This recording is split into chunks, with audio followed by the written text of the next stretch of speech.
And we are live once again with the Jumping Junipers, playing Wild Beyond the Witchlight. And last session, the party had delved into the cobweb catacombs below Fable Rise. They explored and found the bodies of many poor spiderlings that came down here trying to find the typesets. And as they found each one, it seemed like there was some sort of almost message amongst the letters. And they were piecing them together. A little bit further down the way, they encountered some sunken ship with a giant cannon. Found a mermaid skeleton and a giant skull, which seemed to have another one of the strange little dretch creatures with a crystal embedded in its stomach. This one seems to be the embodiment of doubt. And then you heard the sobbing and crying of a young girl somewhere. And you cut your way through a web and found it to be Wendy, who's been stuck down here this whole time, wondering when Will was going to come back to her. And putting the typesets together, you realized actually they made sort of a message, a sort of farewell from Will, saying that their love was but fiction and that he was going to leave this place, and told her to find her own way home as well. And you told her about how he's got in all sorts of trouble now, and it's probably why he hasn't come back as well. And lastly, you managed to encounter the gigantic Zygentoma, the massive bookworm down here that's been devouring all sorts of discarded stories. And you managed to defeat it whilst in the ambush. And then another whole swarm of tarantula wasps came in, but you bested those as well. You were absolutely critting a storm, so nothing could stand in your way. And eventually, cutting this thing open, you actually found a whole load of different pages and objects in here that have been discarded. And chief amongst them was Snickersnack's scabbard. That's right. And if you're watching on YouTube and you're wondering what the hell that's supposed to be, the blade. Well, looks like Spinner may have retconned it between now and last session. So that bit got scrubbed. Turns out it is the scabbard, not the blade. So there you go. In the world of storytelling, those things can happen. You see, edits, it'll just happen on the fly. In any case, yeah, you've got that in your possession. I think Thaddeus is sort of holding onto it with a sort of sense that they know what this is. Snickersnack's probably screaming at them, but like, you're pretty sure this is important somehow. But you can't remember even the name of Snickersnack, so it is a little confusing of a situation. But that is where we left off. Oh yeah, and Kono died. Rip. Well, he didn't die, but he's rather in the state of he's in the state of like not being able to move. But he's apparently his body is still breathing and living, but he's missing some pieces. We should bring them out. Maybe Yarnspinner can help with that. Yes. And then we gotta talk with Doubt in a minute as well. But yeah, you're all gathered around the body of the bookworm, rifling through pages and staring at this wondrous looking scabbard, of which I'll bring up some art for it. Looks like this beautiful piece. Oh. Yes, sir.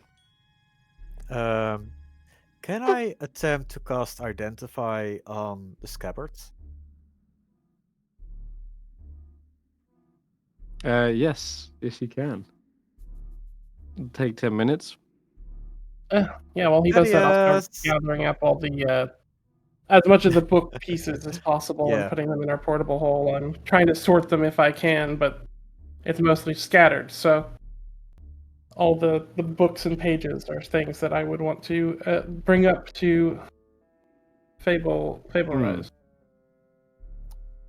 Thaddeus, I think this hilt scabbard belongs to you, but just to make sure, mind if I check? Be my guest. Okay. Then I'll take the scabbard and I will place it on my fancy book, and I'm gonna, what's the word? Flip through my pages until I get to a specific place, to a spot that feels appropriate for the scabbards. And probably I'll get the poem of the Jabberwock.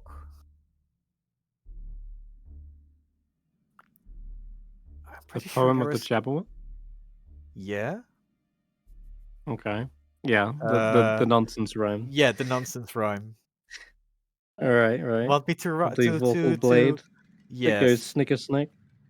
And then there's yeah, sure. beware the Jabberwock, my son, the jaws that bite, the claws that catch. Beware the jab bird and shun the frumious bender snatch. He took his vorpal sword in hand. Long time the maximum foe he sought. So he rested by the tum-tum tree and stood a while in thoughts. And as in others thought he stood, the Jabberwock with eyes of flame came whiffling through the truly woods and burbled as it came. 1, 2, 1, 2, and through, the vorpal blade went snicker snack. He left it dead, and with its head he went galumphing back. Brilliant. Wow. Yeah. I'm sure there's at some point a mention of a scabbard in there, and that's where this part is coming in. Sadly, the scabbard is left out of the poem. You know why? It's because it was discarded and tossed down here into the cobweb catacombs. Yeah. And as you're identifying the scabbard, it probably fills in a new paragraph about how the scabbard, when a blade is drawn from the scabbard, it's very powerful and goes super hard. That's just what I can come up with on the fly. Yeah, so effectively, what you identify is that any kind of blade-like weapon that is placed within its scabbard empowers it, and when drawn from it, becomes a +1 weapon.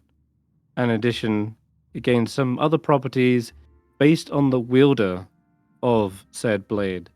So it really depends from character to character based on maybe their origin or heritage, what it does. But it sort of more leans into the wielder rather than bestow its own power.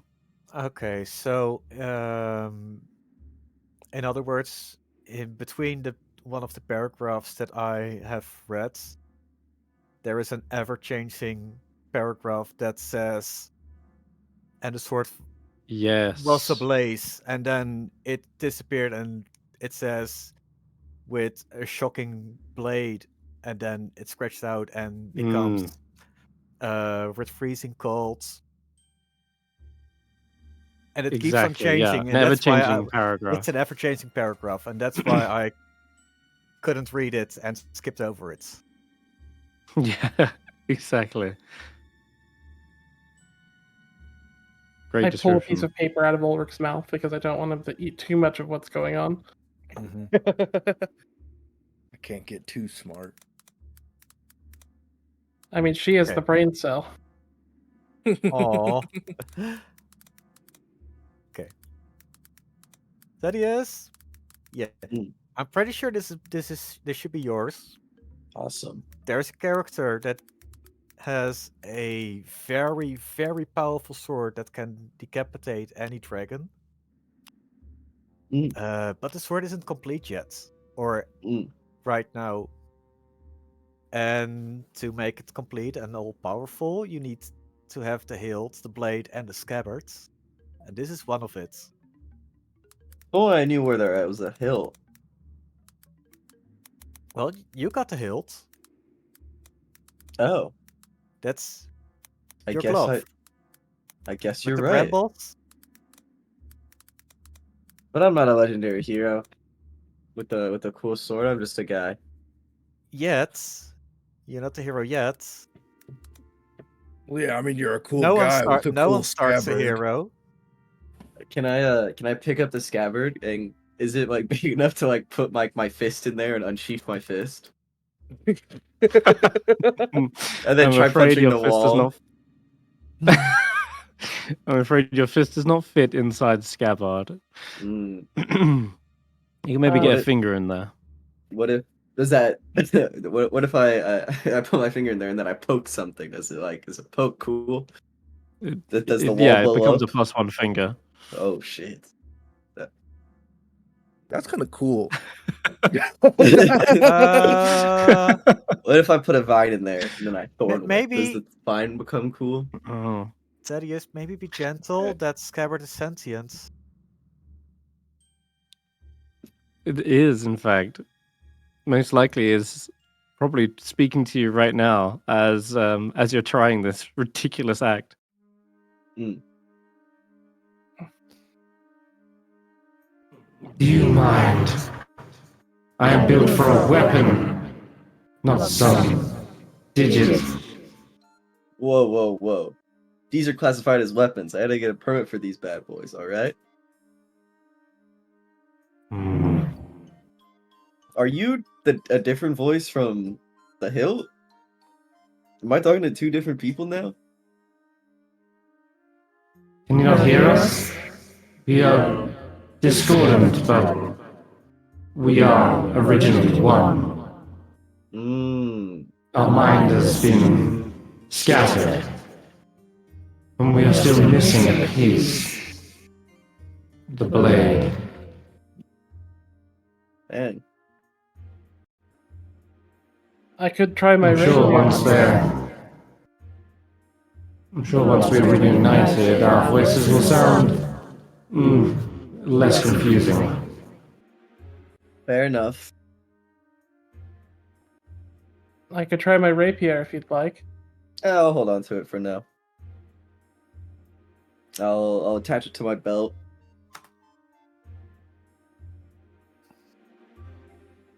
Do we find what we need? We find the pages of Will's story that we need? I look at all these pages and I shrug and go, it might take me a minute to sort through and get everything in order.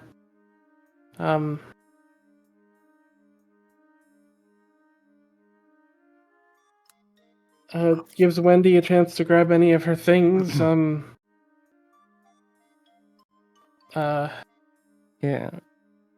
You, Blondie, do you want to go talk to that thing in the skull? No, yeah, do you think I'm the best person to do that?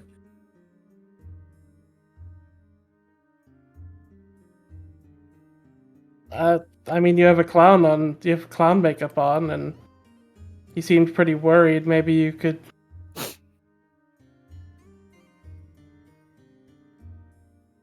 bring him some joy. Oh yeah, I could try.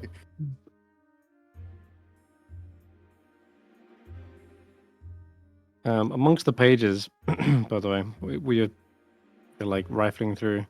There is seemingly a page out of a storybook, and just reading like the first line, it does appear to be a story about modrons. Oh. And you actually saw what looked to be like a giant modron in the Nursery of Forgotten. Nursery of New Ideas. Okay. But this looks to be like a crumpled up page that was like thrown away. Well, I'm gonna save all of it because all of these are valuable. Yeah, sure. Just thought I'd mention there is like specific little stories in here. That's one of them. Yeah.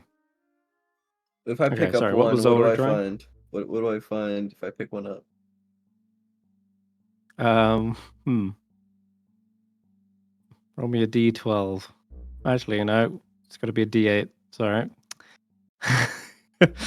Roll me a D8. D12. Sorry, hold on. There we go. Oh, 3. Perfect number. Oh, okay. 1, 2, This is only full of 3. forgotten or discarded stories. This one says it's called Moonbathing, and though there's not much to it, it's only like a strip of the story. It says, do you want to read it? Yeah, I want to read it. Okay. It says, it is said that to be touched by the moon's rays in slumber is to court lunacy. I look up at the moon on a still night and feel that spider web trailing of silver light across my face. No heat like the caress of the sun. No sign of that ghostly trailing of light, except what my imagination feels. A peace steals across the room. The stillness of meditation, of delving down within. Okay. Weird. Just a short snippet. It does seem to mention spiderwebs and such. I know. I don't like spiders. Okay. Just you can hand it off to Baird if you want. Yeah, I They seem to be basically typing imagine pages one by one. I have the portable hole open. I literally anything that's still a book, I've already like tossed down there. But anything that is like disparate pages, I'm trying to sort them, but I'm like sat down on the ground, like pulling them off of the web and like sorting. Like Okay.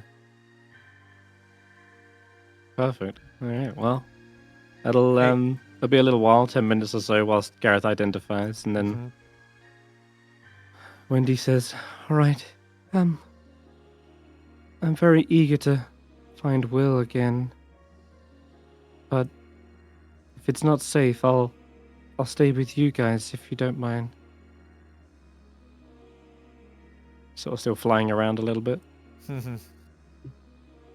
they're free to This is travel. very fun, by the way. Should be safe with us. Should I'll be. help Safe on your own. I'll help the chicken man with rifling through the pages if Blondie and Scary Girl. Ooh, excuse me. If Blondie and Scary Girl want to go find the demon. Sorry. These stories are kind of boring me out. It's too much reading. Yeah, I'll take one for the team. If Blondie and That's what I'm Scary saying. Girl want to go find the Thank you. demons, you guys go find the demon and see what that guy's all about. That'd be pretty good. Thaddeus, you're my hero. Hey, Damn it! This was I'm not a Zelda. hero. Can you read it? I'm just a man. Oh, okay. I'll read it Oh, if I have to. if I have to. Once upon a hill. I'm about to crash. Hmm. Crash out. Like a little bedtime story for him. Yeah. I think Mischief and Jack are helping you pick up pages because they Mhm. got sticky tongue and sticky Sticky pumpkin fingers. juice. Yes, that's it. So Toad has collected a whole book at this point with pages on their tongue, and you better Yeah. grab them quick before else Yeah. he just swallows them. Oh. Mischief. Mischief. All right. My If toad that's ate the my case, homework. Sorry. You should try to believe me, I don't know. Who is this frog and who taught them how to mischief? Yeah. They're so mischievous. I don't know. So, whilst everyone else is doing that for I think good 10 minutes, Notus or Clapperclaw, did you want to go back and maybe speak to the strange little Dretch creature? Sure, we can try. Okay then. So heading back around. Oh, Ulric's trying to get in there first too. I mean, either one of Thaddeus- you hasn't had a vision yet. I'm here for moral support. I'm not a Oh, okay. not a smooth talker. And notices. Yeah, I don't know who Scary Girl is. I don't know. Hmm. Well, it is still shuddering and shivering up there, so it's going to be a lot easier to coax out now that you've defeated the bookworm and giant wasps. just knock on the rock. You can come out now. Their head pokes out near the top of the eyeball and looks around, trying to ascertain whether it is truthful or not. Seems to doubt everything, even. I gesture to the dead bodies. Oh. Alright, it slowly begins to lower itself down, kind of bump, bounces off the web on its butt, and then Kill it! scoots forward. Huh? No, What? Okay. it slowly comes out of its cave. Kill it now! Oh my god. Oh no. Start to run away. That's fine. But it's going slowly. It gets stuck in a load of web. In fact, yeah, as it probably lands down on the bottom here, it does like get all tangled up. Now it's letting out this kind of mewling sound. Alright, we'll come over and we'll help de-web it. Okay, yeah. It's cute in a sad Carefully, way. carefully remove the webs, and then Tiny after pair it stops of sewing panicking. scissors, just cut them all. Ooh, sewing scissors. Yeah, don't let Clapperclaw do all it. through- Yeah, 3 of you can roll insight checks.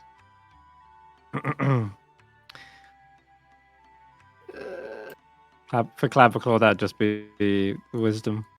Right, that's me. 15. 10. Okay. Wisdom. And a 3. Okay. I think, yeah, for Notus, it makes it. For Notus, it does make a little bit more sense because you're the one holding the scissors themselves. But you notice immediately as you bring them out, they looked very concerned and they like back away suddenly.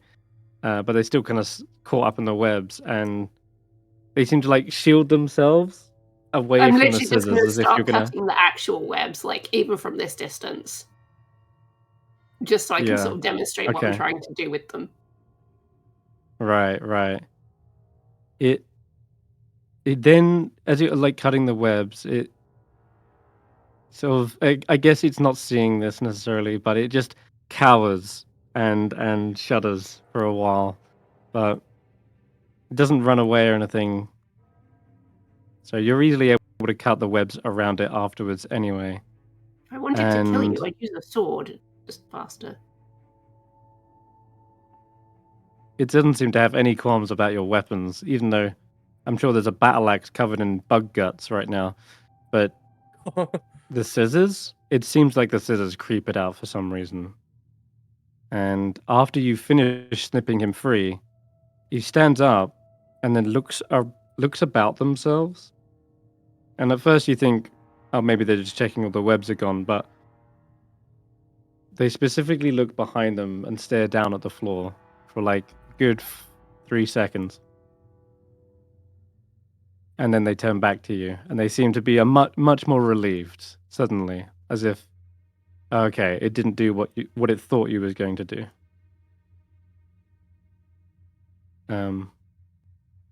I think afterwards as well, it does start to reach for the gem inside of its stomach, and I'm gonna have to remember which one this is.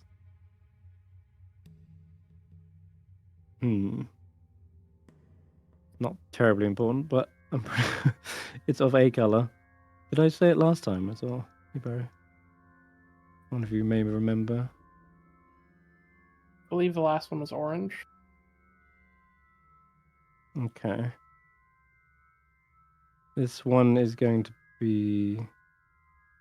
Mine was.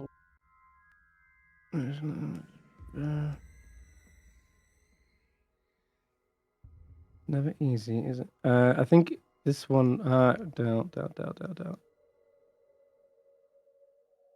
Oh, confusing myself. All right, I think the last one, Rage, was like a red jewel, wasn't it? Like a Yeah. humming, perpetually angry one. This one is a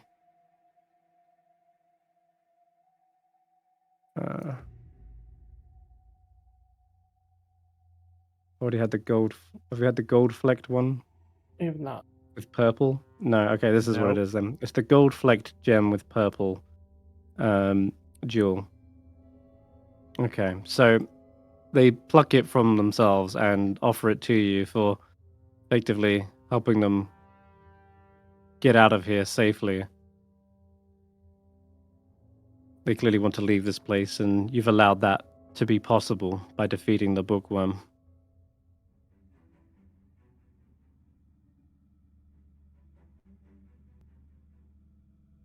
Do you Sure, take it? I'll take it. Okay. As soon as you place it into your palm, you feel almost a web pulling you out of this place, reeling you up and out of Fable Rise and back into Prismere and beyond, and up and away and until the mists take your entire sight. Feels like your very spirit is being whisked away. Thank God you're not afraid of heights, because as an air genasi, you're accustomed to the wind. But you hear a voice as you're floating through the air, and it begins to recount a childlike story. Once upon a time, in a land of wonder, the Queen of Hearts sat upon her throne of red and gold. And you actually see a queen with raven black hair cascading down her back in long waves. And I've just realized I've read the wrong one. Goodness me. Let's in the land of Yarnspinner, where retcons are possible, No. the narrator corrects himself. Once upon a time, in a land of enchantment, there lived a clever woman named Cinder, with raven black hair, who always wore tall black boots. Her master, a poor miller's son, had dreams of grandeur, and Cinder knew just how to make them a reality. One day, she heard tell of a magical ogre who could transform himself into any creature he wished, even a talking bird. And so Cinder set out to capture the ogre. And then we see a young woman with raven black hair, standing tall in a forest clearing alongside a pudgy, balding wizard with wild-looking eyes. Cinder is dressed much differently than you last saw her, with a long cape, fine riding clothes, and tall black boots. She is in a battle of wits with the ogre, and is trying to contain him in some sort of barrier-like spell. You hear the narrator saying, "The orc pushed back against the two spellcasters, smiling as it calmly said, You meddle with powers far greater than yourselves. None may hold me." He laughs as his would-be captors begin to falter. And you're swooping down from the skies, arriving just in the nick of time. What do you do?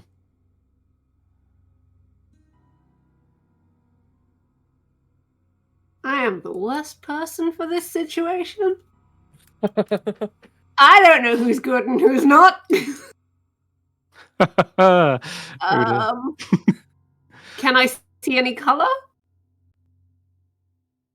Colors. Yes, I guess even in this realm, there is emotion. In fact, more so than ever. This feels like the entire scene is encompassed with a strong emotion of struggle and ambition. And over the individual characters, you see the Okay, so we'll start with Cinder. Cinderella is the crux of that emotion. It seems everything floods from her in this scene, almost as if the entire memory or vision is a product of her emotion manifest. And let's see, just double check. Yeah, it is a struggle. You see that she might have some self-doubt as well in her own power, as she is on the brink of failure in this moment. And it's almost as if maybe she's doubting herself, like, am I not as powerful as what I thought I was? Can I not achieve my goals, my ambitions? And for the wizard, the pudgy-looking wizard, there's a sort of emotion of it's an eccentricness to him, and he's sort of reveling in this kind of chaotic situation. He's much more experienced, you can tell, and there's certainly he's not as worried as it looks like Cinder is, because he's been in these kind of like deathly situations before. And then finally the ogre emanates a arrogant and selfish looking aura. He's overconfident, and he thinks he's already won. But yeah, definitely arrogance coming from the ogre. Okay. How far away am I? You can just swoop down as close or as far away as you like. There's not really any measure of distance. I don't really want to make myself physically known. Okay, you just want to be distant. Yeah. But I would also like to attempt to cast levitate to kind of like trip the ogre. Okay, sure. The ogre is not expecting this in the slightest. And with a low wisdom score, it seems you're easily able to levitate this creature. Hold on, is this your racial feature, right? You can cast levitate once per day. Sweet. Yes. Mingle with the wind, yeah. Nice. Okay. Yeah. So you see the ogre's like, no, it is. Wait, what's happening? Hey! I just And he levitate like sees- 1 foot so that he topples over. Right. He looked like he was about to go in for a charge towards them to sort of finish this and break free of the barrier, but his stumpy legs are now trying to like waddle in the air for a moment. And as he struggles for a second, he then falls backwards, landing on his back. At which point, it gives the opportunity to the wizard and Cinder to get to their feet and realign themselves on the spell. They position either side of the ogre and strengthen the barrier. Quick! Quick! While he's down! He's distracted! And you see them, reinforcing the barrier and closing it in around them. And as the ogre's kind of trying to get to his feet, the barrier kind of locks in and seals them in this kind of planar-looking binding. In fact, you can roll an Arcana check. This might be so it's using all your power, your brain cell here for this one. But My singular brain cell. okay, yeah, you don't quite recognize the exact spell that's happening here, but it does seem like it's of a higher level magic. The narrator says the ogre roared and protested, but Cinder was unrelenting. She knew that the ogre's powers could change her master's fate forever. And you see them looking around, almost a little bit confused as to how they managed to do it in the end. Just sheer luck, perhaps? Are you trying to stay hidden? I am. Okay, roll a stealth check.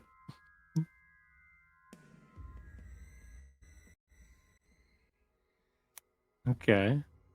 Oh, you got the Why little did I add a D4 from... Because you participated in the fairy... the fairy right. pixie kingdom. Yeah, that's Yeah. it. Pixie Kingdom Got it. hide and seek. Okay, 16's not bad. Let me check Cinder's massive perception here. It's okay. Yeah, you're hidden enough. They look around just confused. And they're like, how did you manage to do that? And you hear the wizard sort of saying, oh, it wasn't me, Cinder. Like you said, must have been luck. It's not the first time these kind of situations have worked out.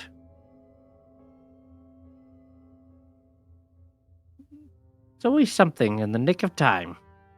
You should Yeah, I was be, just thinking that it must have been the wind. Yes, it must have been the wind. It must have been the winds.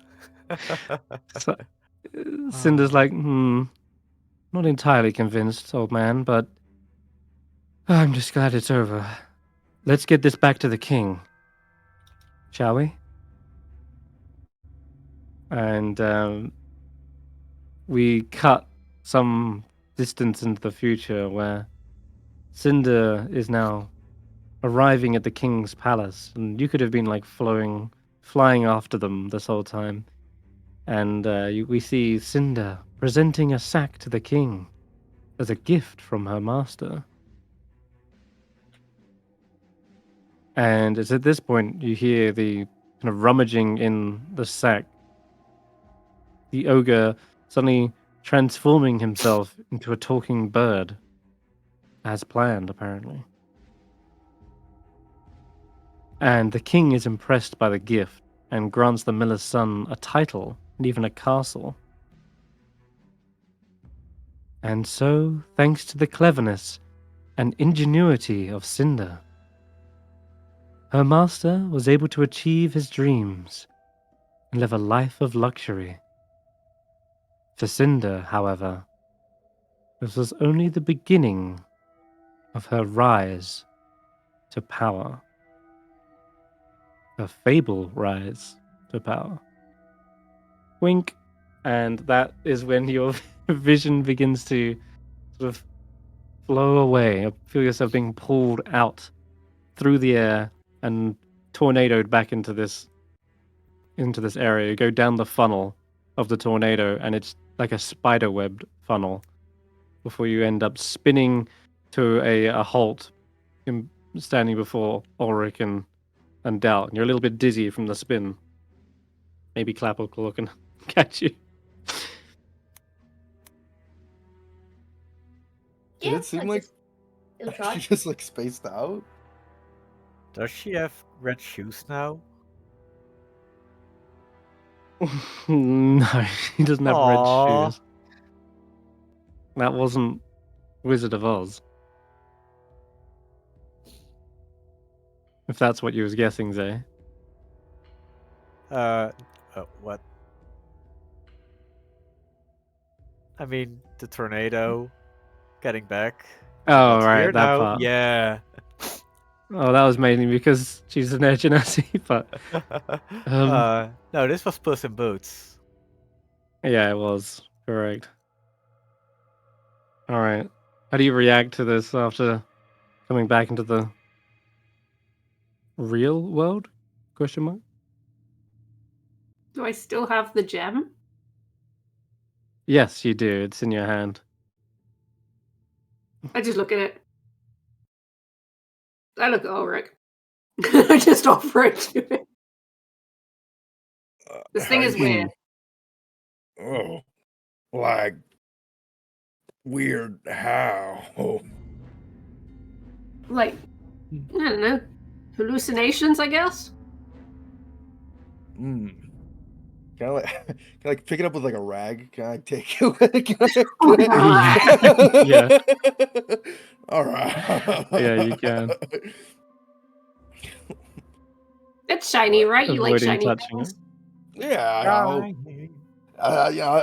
I think I can hold on to it as long as I don't see it. Doubt As long- shoots you a look as you say that. Oh. Oh. Don't doubt yourself, idiot. Yeah. I will hold on to it. We can always put it in Clapperclaw's head. Oh yeah, that's smart. Let's do that. God, if anyone Aw. ever steals Clapperclaw's head, we're gonna be so broke. That's like all of our life savings. Just Yeah. gone. Does it fit in Love it. his head?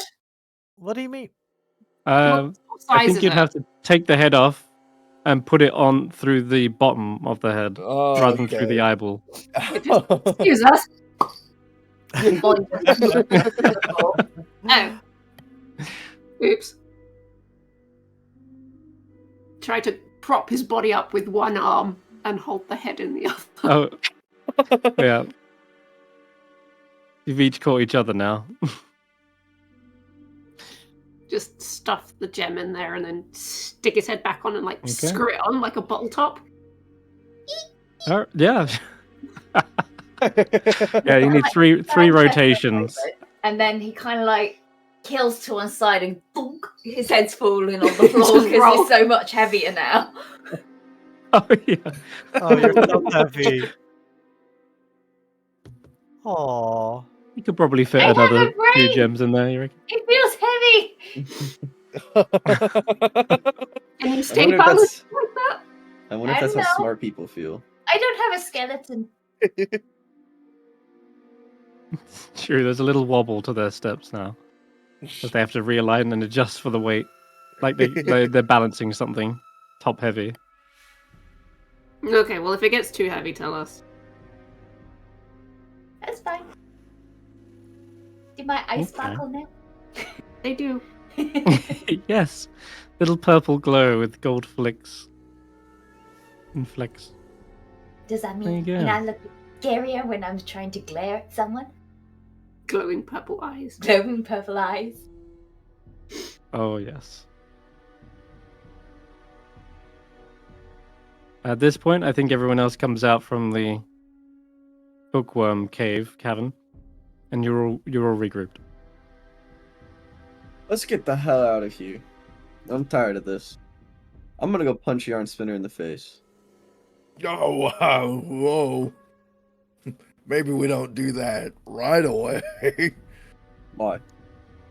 Here's a rope, maybe Wendy. we don't need to. Grab everyone. I think we do. So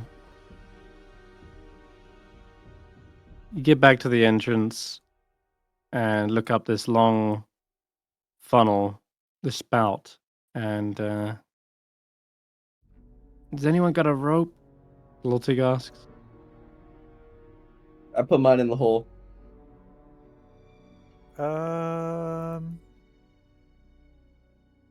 Yeah, I got a rope. Because I have a climb speed, I'll take the rope in my mouth and I'll climb up. And that way, they Here you can. go. Here you go, Wendy. Everyone can climb up. As you're climbing up, Kermit just gives a rope to Wendy, and she flies up way faster than you do. You're like maybe only 5 feet up before she's like, "Here you go," and tosses down a rope. I've tied it to a tree. Well, I'm stubborn. I'm gonna keep Tree. climbing. Yeah, you a climb up tree? anyway. That's fine. Okay, no. let's take you all up. How is Toad gonna get back up? That's a good question. Tie the I rope think around maybe Toad. once you're all up. How Strawberry can help us? Raspberry?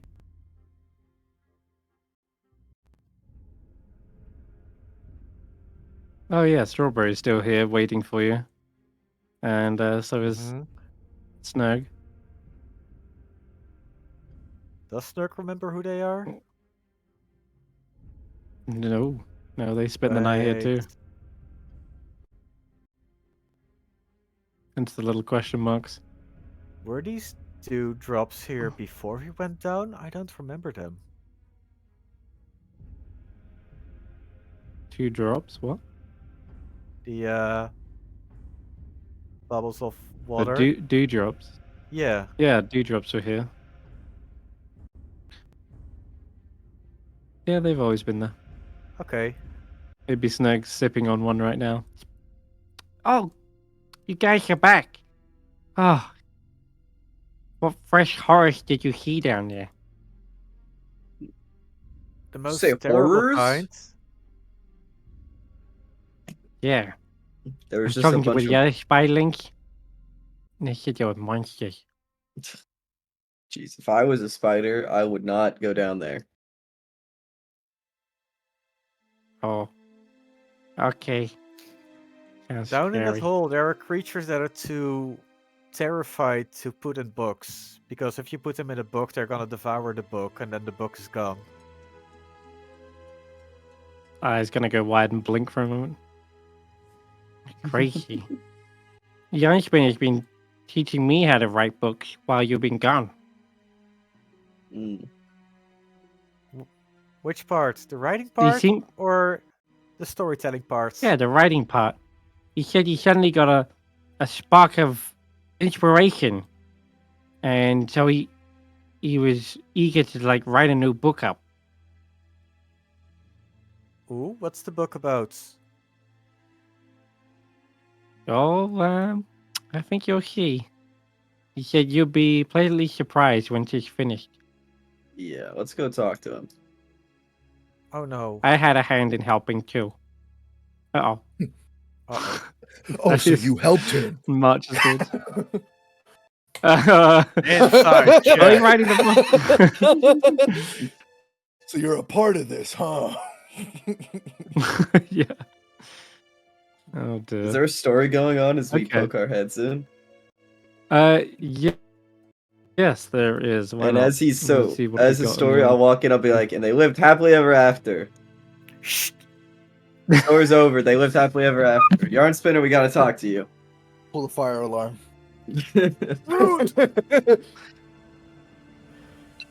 The animals squeak as you rudely interrupt the story. Excuse me. Well, welcome back. I trust an adventure well done. You're alive, I hope. Yeah, we got some talking we need to do. The story time will commence later. That he has. Harsh. Little guys. Whoa, whoa, whoa, whoa! All right, I have a right to be mad. No. Yes, I Not do. now. No. You don't. Yes, yes, I do. Not at Yarn Spinner. Yes, I do. No, you don't. I think Seriously, I you do. don't. I think I do. No, it's Perhaps I can finish my story first, and then I will be happy to talk about whatever it is you wish.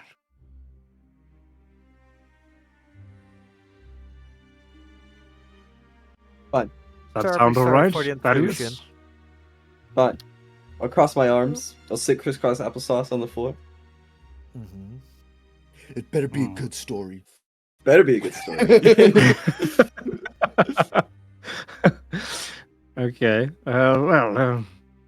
Yes. Where was I? That's right. Yes.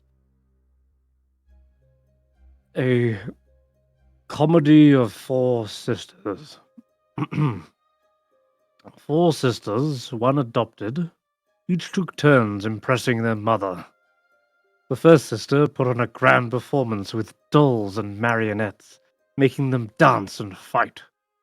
The second sister crafted an exquisite music box that sang melancholy songs. The third sister gifted a stuffed Cheshire cat with pearlescent eyes. The adopted sister stepped forward with nothing, while her sisters sneered and giggled. The third sister poked her ribs and cackled. What do you have? A daughter's love? You're not even her daughter! The three sisters roared in laughter. The adopted sister said nothing. The mother said nothing. Then, taking the music box from her mother's hands, the adopted sister wound the key backwards, playing discordant tunes in reverse. Taking the marionettes, she walked them in widdershins around the third sister. The sisters stopped laughing, suddenly. The third sister's face contorted like a stuffed Cheshire cat. All at once, she began to sneeze. Not once, not twice, but continuously without control. As long as the adopted sister walked in widdershins, she continued to sneeze. The adopted sister smiled at her mother, while her sisters were silenced in shock. The mother was most impressed indeed. And I think we'll resume later chapters after a quick break. I shall have many more stories, so come back then.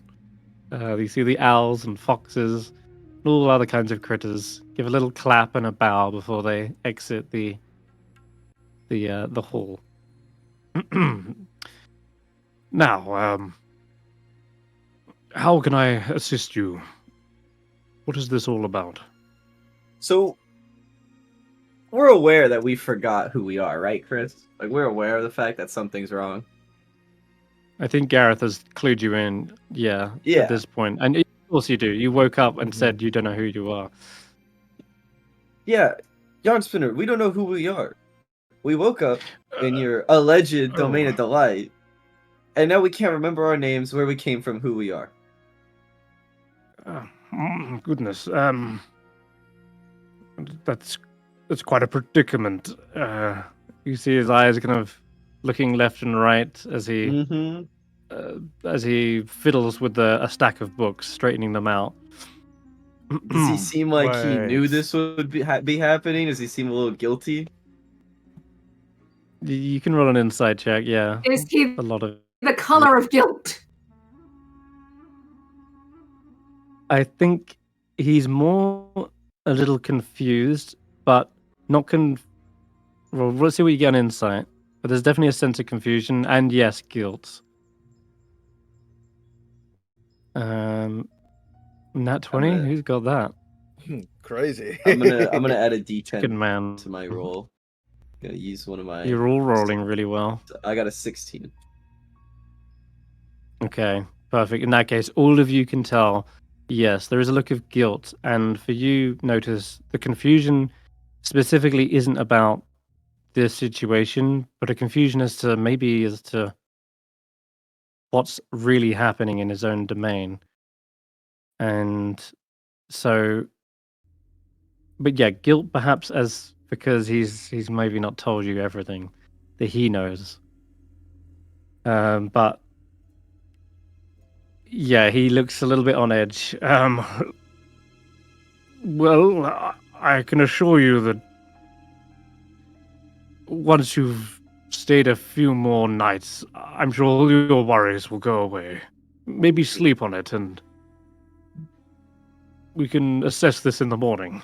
No, that's the last thing we're gonna do. I want my memories back, and I want you to tell me how I'm gonna get them back, okay? We got your stupid typesets back. We got the pages. They're not stupid. But at this point, don't like my head being messed with, alright? Would have been nice to give us a heads up. We would have camped outside of this place if we knew this was gonna happen. I assure you, I mean no harm or stress upon you and your party, but I myself have not been able to get to the bottom of this.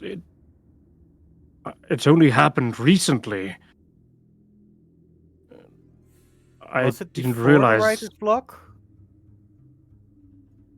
No.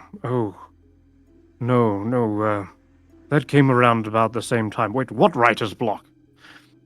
Do you mean? How did you know? I hadn't told anyone. But Snurg. What? We went to the nursery of new ideas. Nursery.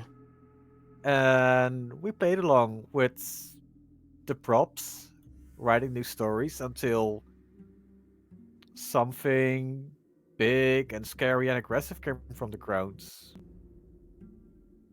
My goodness. I had no idea. And you dealt with that? Yes. That must have been around the same time. I suddenly got a spark of inspiration. You That gave me back was-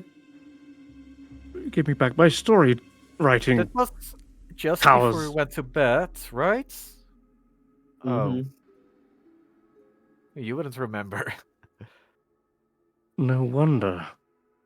Well, I am in your debt. I didn't realize there was something physical and real. I thought it was just some sort of a mental block, but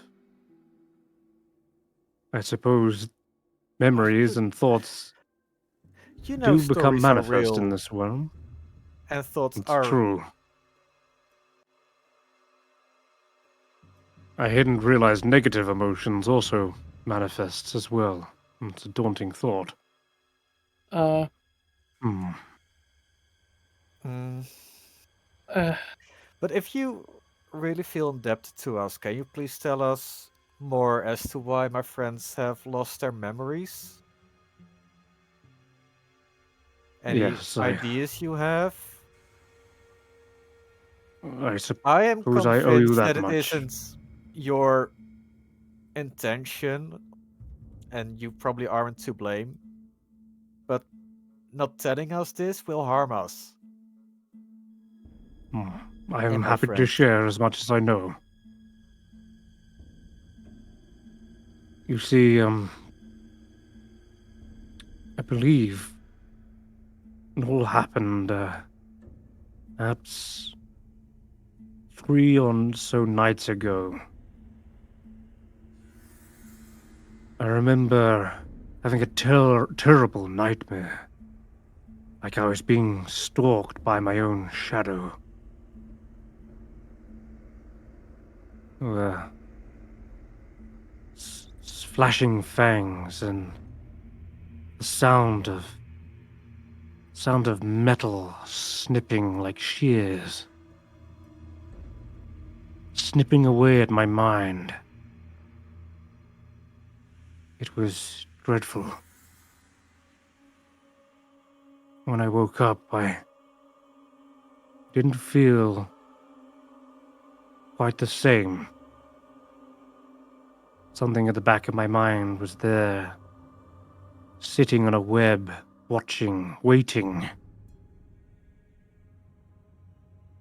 Felt like I was stuck in my own, a web of my own design. Something that knew me intricately, knew my every self-doubt, my every vulnerability, and laid this trap out for me. Gave me the creeps. Needless to say, my storytelling suffered a great deal after that. I would usually stay up the night writing away, but that thing in the corner of the room, it felt like it was waiting to pounce. After that, others in my realm began to report the same sort of nightmares. There was an orc that came by. Said he was looking for something, and I said he was welcome to stay as much as he liked to explore and look for it. A night later, he forgot his name. I had no idea it was connected. In his confusion, he stayed another night, perhaps looking for his name, and then... Well, it seemed like the problem went away. He was content to stay here as long as he liked, and pretty much gave up looking for that thing, whatever it was, and was happy to just listen along with stories. I figured the problem had gone away, but I realize now, upon more of you arriving and sleeping the night, that something is clearly awry. I am terribly sorry. I should have warned you.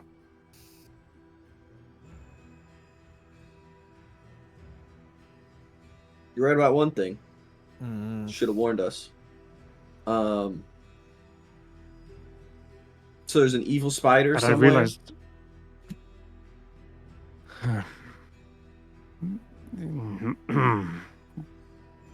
Yes, perhaps. But I don't think it's real. It is. It was only in my dreams. Not just yours.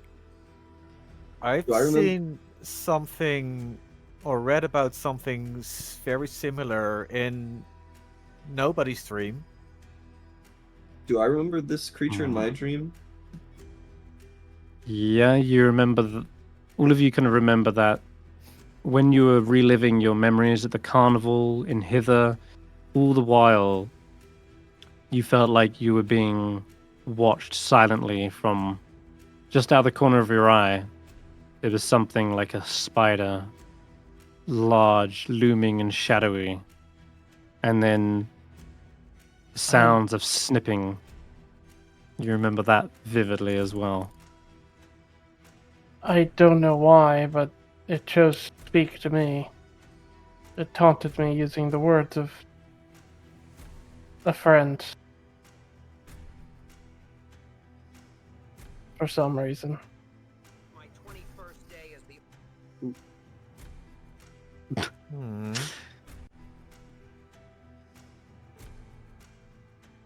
Did it speak to any of the rest of you?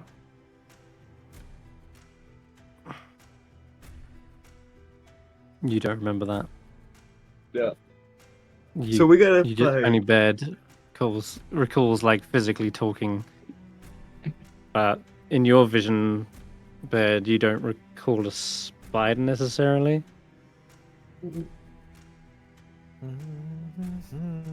Mm-hmm.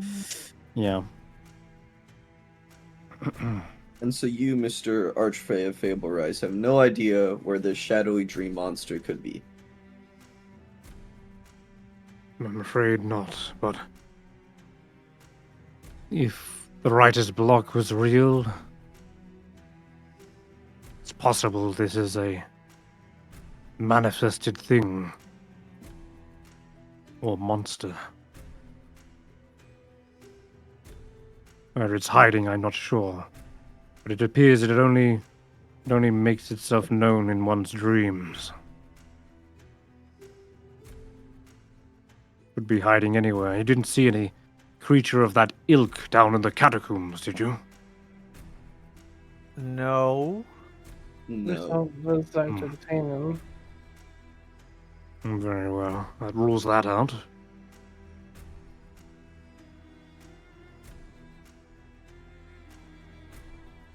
You think your library, your private library, has a book about this? Well, the scriptorium? Mm-hmm. Most likely, it's definitely a dense library. I'm sure it's packed with enough tomes that it'll cover something like this. We have to figure this out before the night. Let's go to the scriptorium and find out.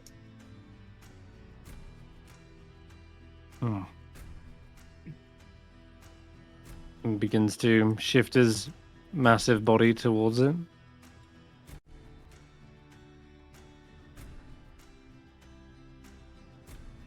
Can I just when he walks by, can I just look at him, Chris? Does he look? Yes. Is there anything off about him? Make me a perception check. And I'll say with advantage, because you specifically mentioned something. I will add. Okay, so 14. I will add a d10 to that. It's my Okay. last one. 10. So it's Wow, gonna be 24. That 24. bumped that. Woo! Damn, that is crazy. That tactical 3 mind. 8. All right. 3 8. Yeah. 24, You were 3-8. absolutely right to suspect something Thaddeus, because as you mentioned, I will walk behind him. There is, unlike the rest of your party. Wait, no, sorry. Unlike, I guess who hasn't got one? It's mostly Yarnspinner. You don't see any shadow underneath them. They have completely lost their shadow. And you see a large looming form would definitely give off something like that. All the trees have shadows. The scriptorium casts one. But Yarnspinner is distinctly lacking that. Is it only Yarnspinner without a shadow? It is, yeah. So the people that have lost their memories still have their own shadow. They do. Okay. With a 24, it does. I will say, out of everyone's, Garreth's shadow looks the most intact. Like it clearly is darker than the others. For everyone else, it's like they're missing maybe not. They're not missing the whole shadow, but maybe pieces of their shadow. I mean, for instance, Notus. Their eyes are see-through, so weirdly, there's like 2 holes on Notus's shadow, and That's not the same is true of others. Yeah, it's like the horns are missing from Ulric's. It's like the tail is missing from Baird's, and so on and so forth. They're all missing something, but they've still got most of the shadow intact. Just a piece of it has been stolen. Okay. Yarnspinner comes around to the scriptorium and he says, "Right,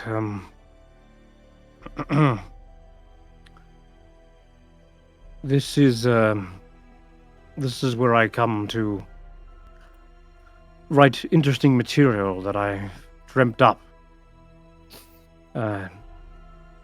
It's lit by little fluorescent mushrooms, so you should be able to see inside. It's full of every book and story that I've ever written or found.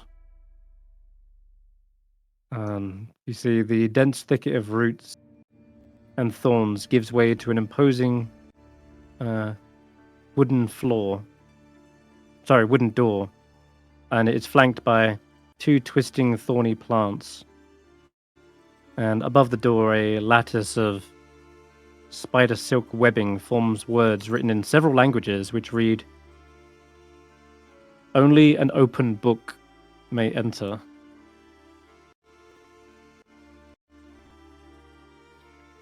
Oh. It has a battle map? What? Can I enter? Am I an open book? Are you? Yeah. I feel like I'm a pretty open book.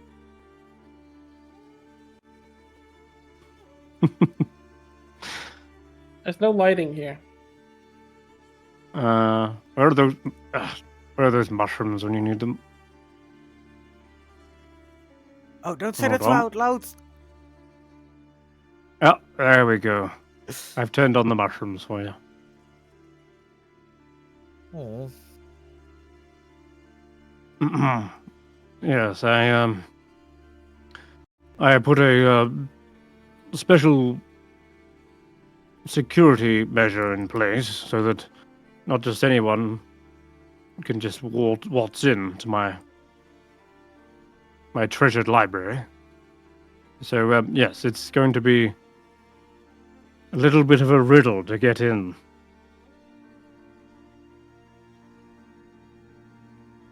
Sure, I had something around here I could use. What was it again?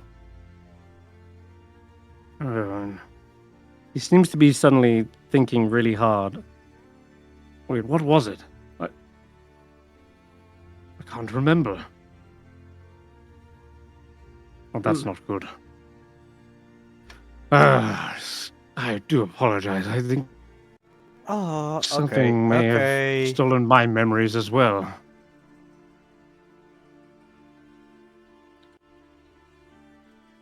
It worked with the other one. Maybe it works with you. How did it go again?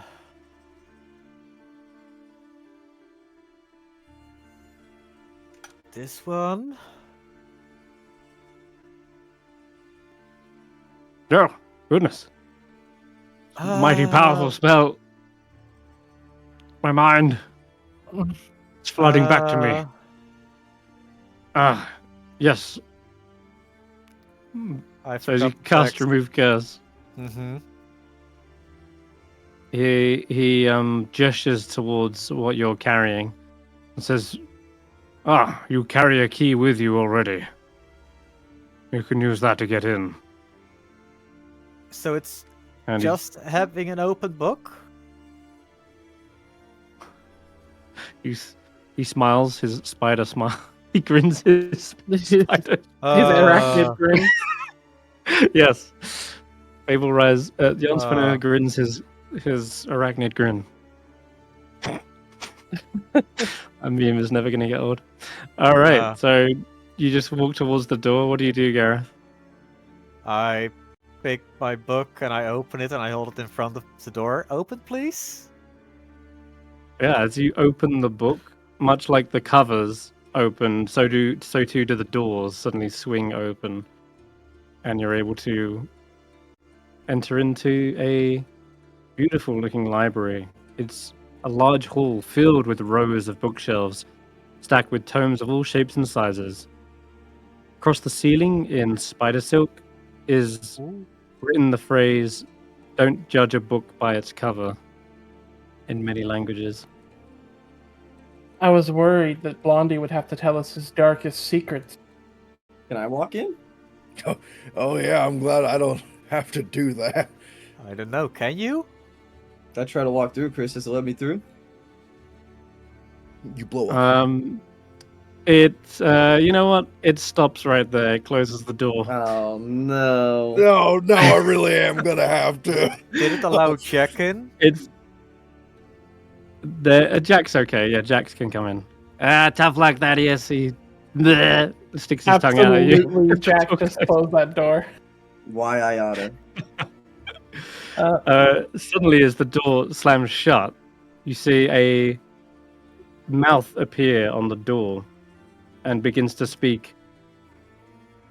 Why have you come to the scriptorium? To find answers.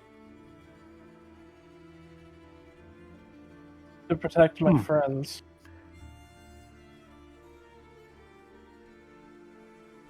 It looks to... And you, Minotaur? Well, I guess we want our memories back, and I feel like I know these guys, but I kind of don't, and I feel like the answer's in here, I think. And you, masked Air Genasi?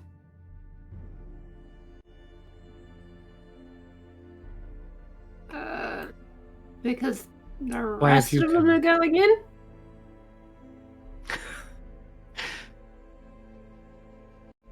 And you, Hollywood?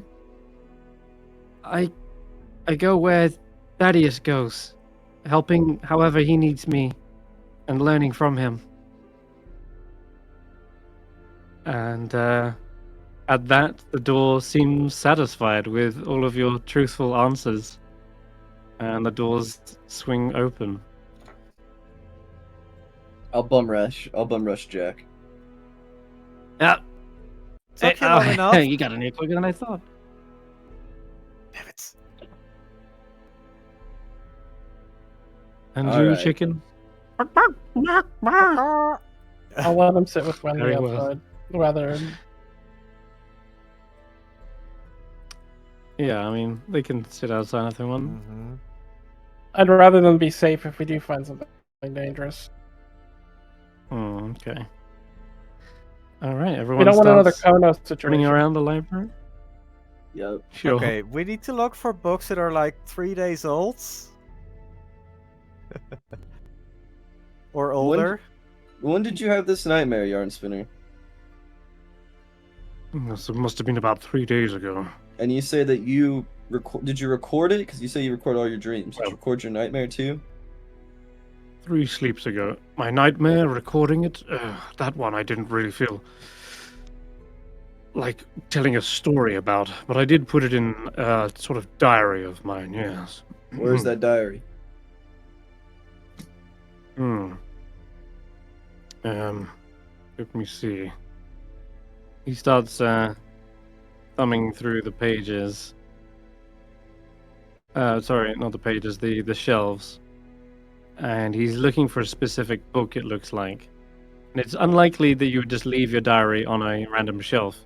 But nonetheless, that is what he is doing. He is looking for a specific book. Like, where is it? Fiction? No. But you're not sure why he's looking for his diary here, but... Could I... Might be a lot of diaries. Why is your diary in a library? Don't you keep that like more personal? Oh, it is, like- yes. It's not like people come here very often. Yeah, but it's weird. Fear not, it is somewhere safe, I assure you, but I need to find something first before I can access it. Loretta's web, no. Dr. Lorenstein, that's not it. Can I try spinning adage on my finger to see if it'll point us in the direction? Doesn't locate object, it just gives you a will or woe. I know. I'm more looking at random, effectively. Looking around, alright, you spin it around. It sort of ends up pointing towards a shelf and a book called Lord of the Fairy Rings. Let me guess. A Lord Campestri? Yeah, it's in the fantasy section. It tells a story of some halflings who accidentally travel into the Feywild through a fairy ring. And they go on an epic quest to throw a cursed bell into a volcano in order to open a portal to return to their homeworld. And a lot of this stuff you know about, like fairy rings as well. But it does fill some of the gaps in how to activate them and such. Cool. One more step, and I'll be the farthest away from home I've ever been. Oh yeah, it repeats that line every time one of the characters takes a step. Quite repetitive. Might take years before you finish this book. It's yeah. What are you looking for, Yarn let's- Spinner? Sure, it's around here somewhere. It's a special book. Somewhere in the uncategorized section.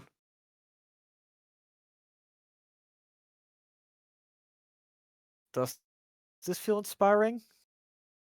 No, it's a 4. 4 is too much.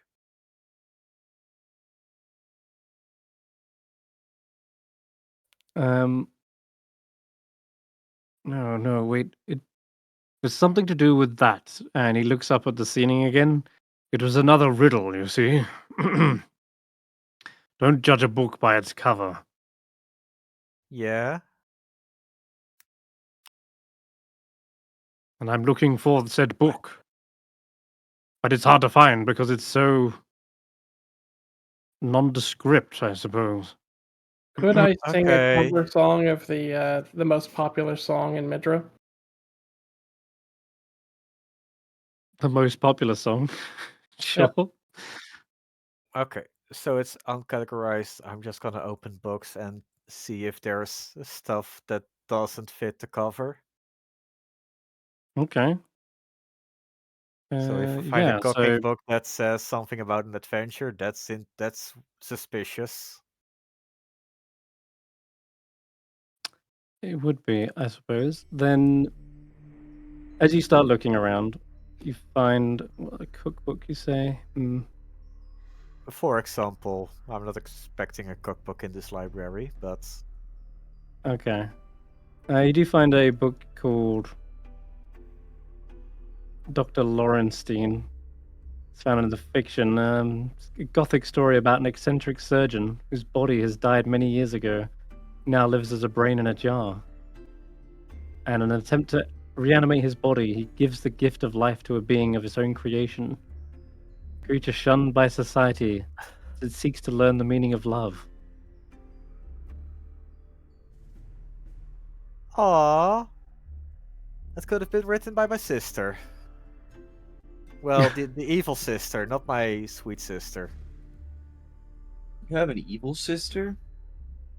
And a sweet one? No, not Can I look now. for the possibly the most boring looking like cover or like name on a spine? Like just the most worthless looking Okay. thing. For that, yes, you can give me either an investigation or perception check.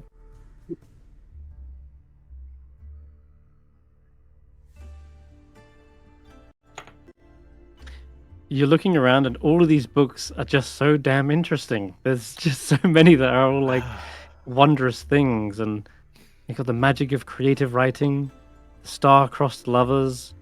There's all kinds of great writing and reading.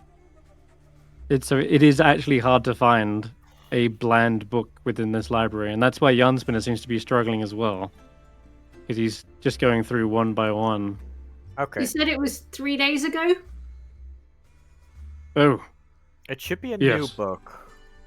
Okay, I'm Okay. gonna use the gust cantrip and just kind of see where it's the dustiest. ah, So where it's the Okay, least you dustiest can make a- is where we should be looking, I guess.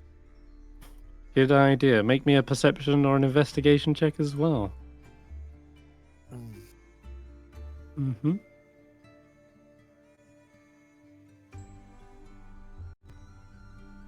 Hey, 17. It's definitely very dusty in this corner, but as you're going around, you come up towards this side, and it's like dusting for fingerprints, except the lack of dust instead, ironically. And this shelf right here, it seems as though the dust has been shifted from the bookshelf itself and onto the floor, and the carpet as well looks like a little bit dust free, as though something has sort of nudged it, but and then something's moved through it, picking up the dust. But yeah, definitely this shelving here, this one. And as you look over it, it is clearly the non-categorized section, and along the wall is, so along the shelving is just these really bland books. There's nothing on them, no covers. They're like just brown exterior, like brown covers, black covers, kind of these dull, muted colors, right? So there's nothing special about them. You would literally look over them and pass your eyes by to the next section. I just look at like Hermit and just go, is it rude to read someone's diary? In any other situation, I would say yes, but crack it open. Cool. I start picking up books and opening them. Mm-hmm. A lot of these books are completely empty and bland. And maybe in some abject frustration, you start pulling more until eventually you pull one, the blandest, most boring looking book of all. And you start to hear a rumbling from the shelving. And grinding aside, it like moves out of the way, like slides across. And it seems to contain a small secret library. Secret tunnel. I'm glad I'm not the only one who thought that. I'm sticking my head in. What's in here? I mean, that is the most popular song in all of Midra. Yeah. We found something, Darkspinner. I remember this one. This is a good one. I'll read it to you, little chicken. Here. It starts like this. I'll leave him be. What are we finding in here, Chris? Along the walls of this room hang silk tapestries of bright swirling colors. Blank scrolls and pieces of paper are haphazardly stacked, and countless crumpled paper balls litter the floor. On the far end of the room stands a podium made of roots, illuminated by a single magical-looking candle, kind of giving off a slight green light. And it it holds an open book with text only covering half the page. And Walk up and look. yeah. Okay. It seems to contain perhaps Yarnspinner's latest work, a book titled The Jumping Junipers, The Wild Beyond the Witchlight. And it holds stories about your adventure in the carnival, in Hither. It mentions each character by name.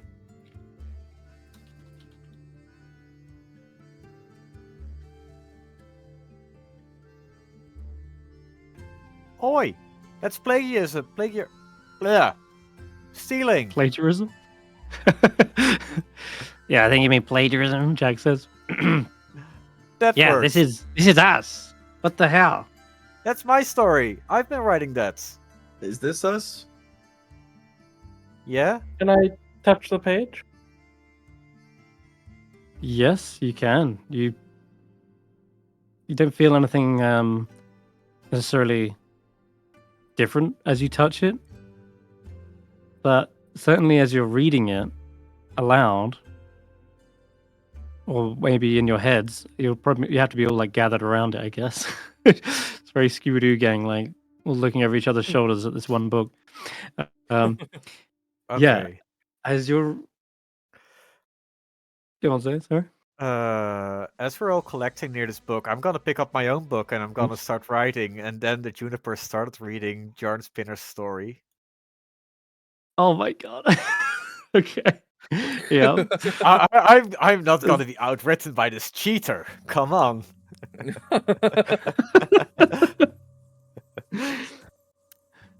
You start you start writing in the moments that are happening in real time Yes. about the book and you reading it. Yes. And as you continue to do that, there's a sense that almost Garreth is writing in your actions in this moment. And as he says, you continue to read it. Your eyes are glued to the page.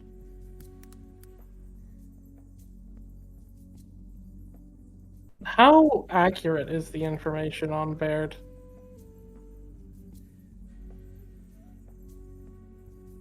They mention you by Baird, and the information is sketchy at best, though it does seem to fill in moments where your character is remembered and relevant.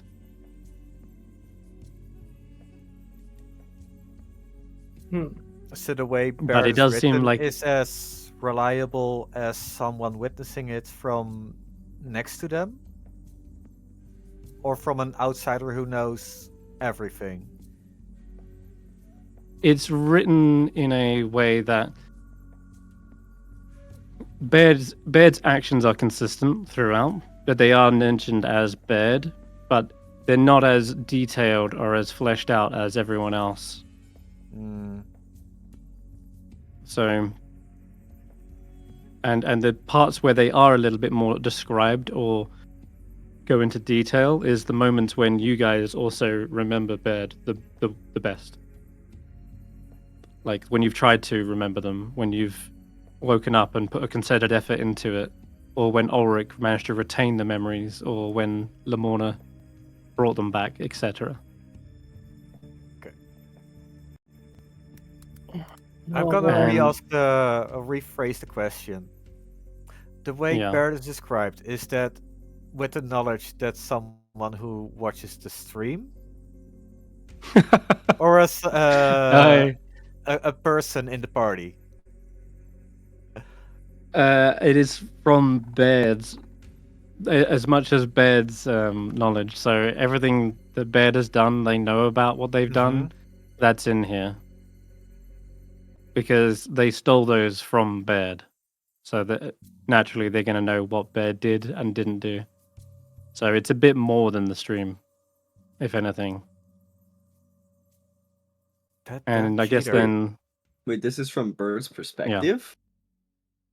Sorry, no, what I meant to say is they stole memories from Baird and their perspective on the events, so they have more resource material to draw from than you guys as characters.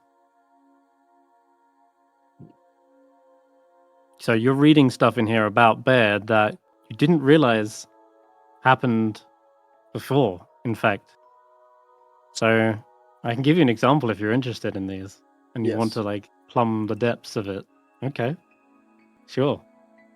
And I guess you're writing this in as well as you go, Garreth. Like, they discover.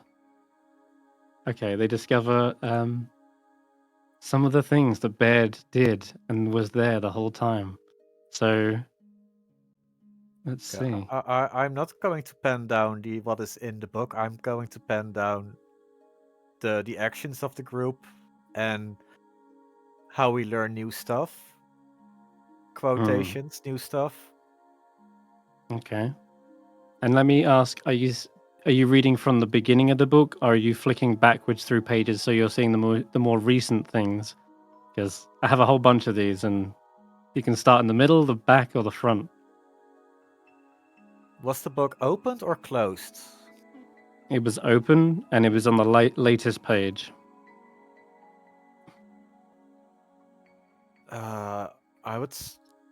I assume we'd start at the page that's open and then just flip backwards, maybe a couple of pages at the same, skipping a couple of pages, but... Okay. Yeah. All right, so you see a more recent thing that Baird did. Unless someone else is doing something else. Okay. Yeah, for instance, you see Baird got up in the night. Their mind was restless. They still needed answers. And so, secretly, they snuck away from the rest of the party and made their way to the Watcher's Pool. There, they asked more personal questions, hoping to find answers about their own friendship, their own memories. But then, asking more things that could help in their adventure. That's definitely one of the more recent things that you didn't know that Baird did. Wait, this is and recent? It's recorded here. Yeah, it is. This happened like half a year ago. Maybe for you guys. But it isn't. It's a thing that you didn't know that Baird did. If you go back even further, there is a moment when it says the way Baird grabs Gareth's hand at the inn at the end of the road. Oh. It was just how they held hands back when they were kids. When they would go into the forest together on adventures with Hannah, their childhood friend. She was the one who convinced Baird to teach Garreth how to play the pan flute.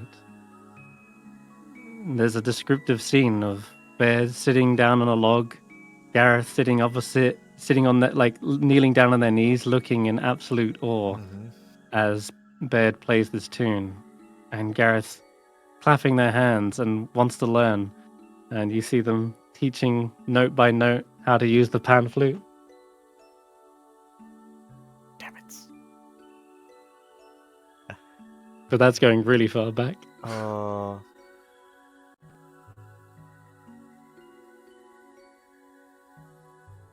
And I'll say one last thing before something happens. You see, or rather, you read that in the carnival during the pie eating contest, the strange spidery creature known as Snurg seemed to be very wary of the group at first, and especially scared of Ulric, who was this big, muscular minotaur. But Baird reassured Snurg that he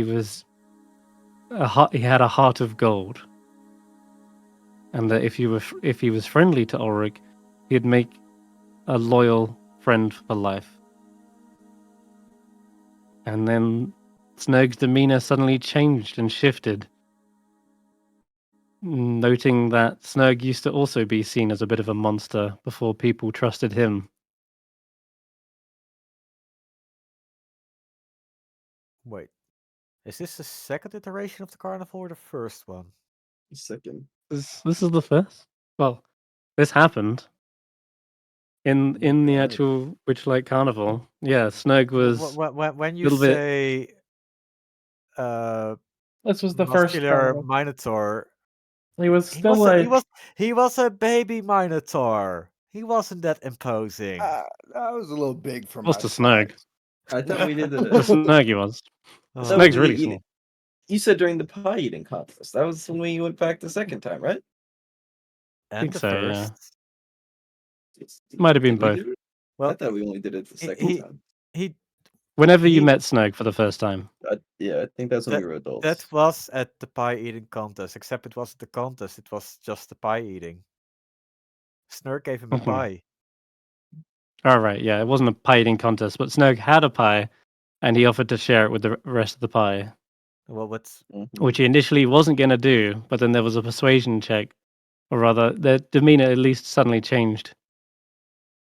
But in any case, there's loads more like this, and as you're like reading and discovering them, it does seem to be fascinating that Baird was there the whole time, and stuff was happening right underneath your nose that you didn't remember. And as you're reading this, you suddenly hear the bookshelf beginning to close and seal shut. And as it slams behind you, you look around and you hear a voice that says, "Ah, isn't it wonderful? There it was. There, and yet you forgot them. This whole time."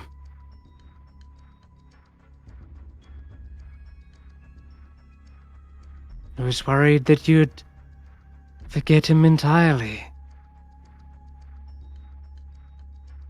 It's just like she said it would happen.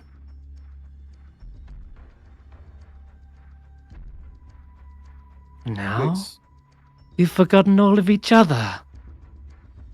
And Baird's misery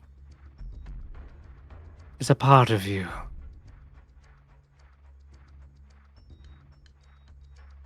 Do we remember everything now? Do I know who Bird is? Do I recognize Chicken Man as Bird?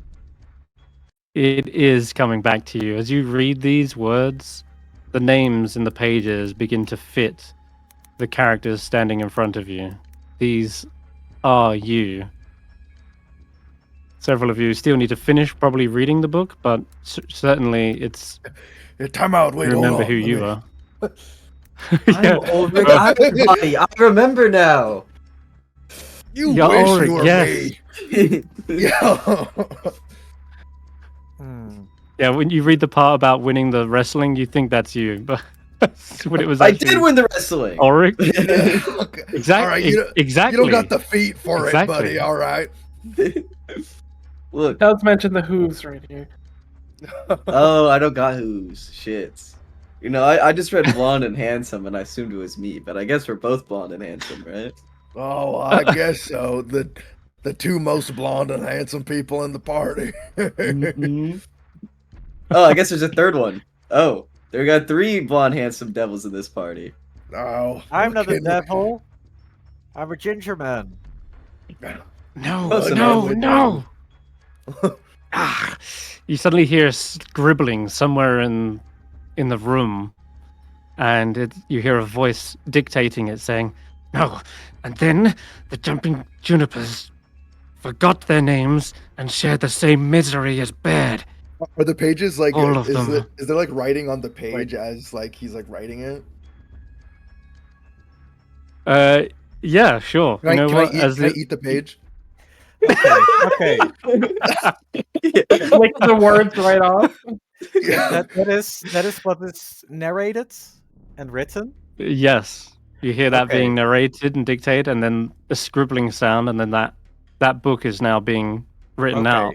As Ulric begins to tear it out, and he says, but the page was poisonous, and So eat it. and coated with deadly nightshade. Roll a con save, Ulric.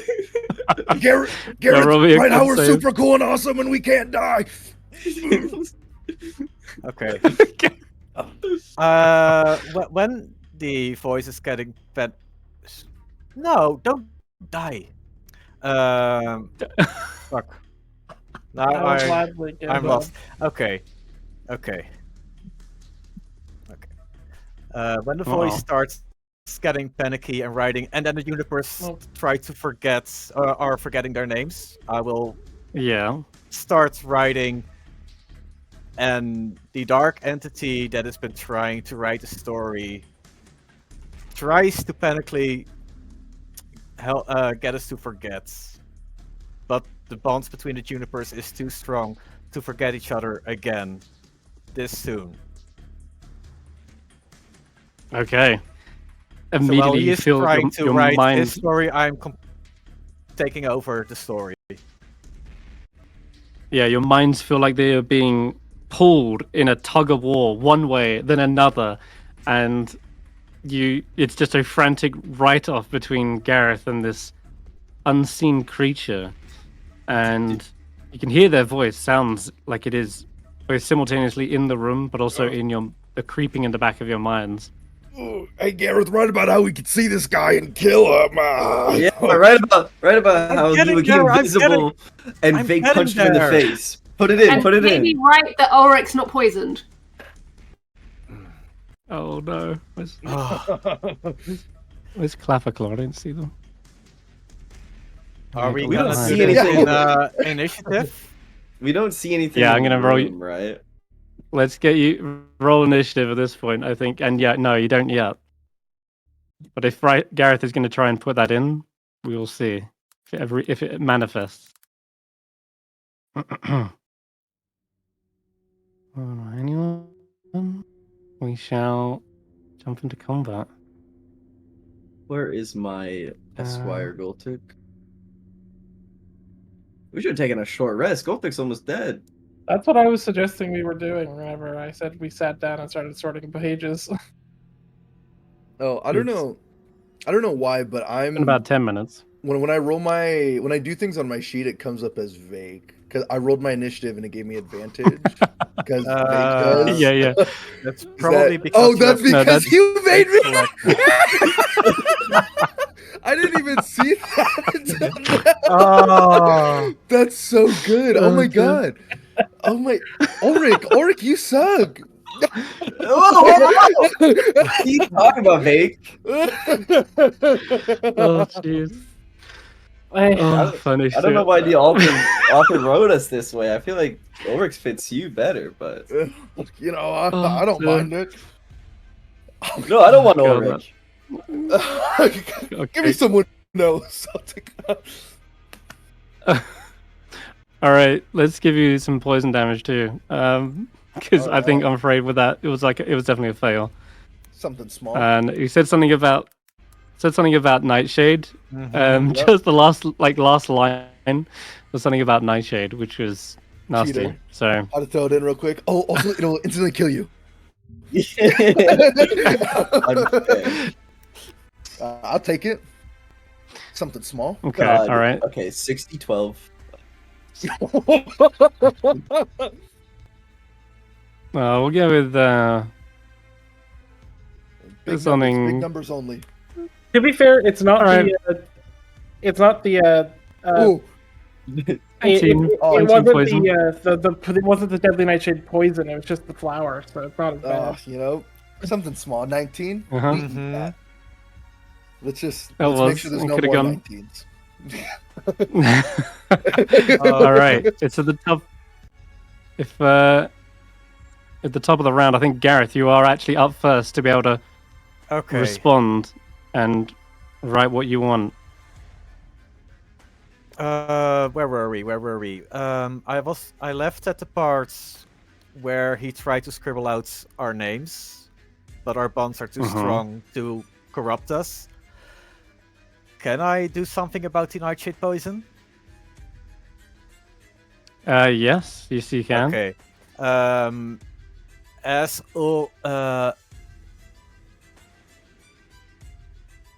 the Minotaur tried to eat the last page that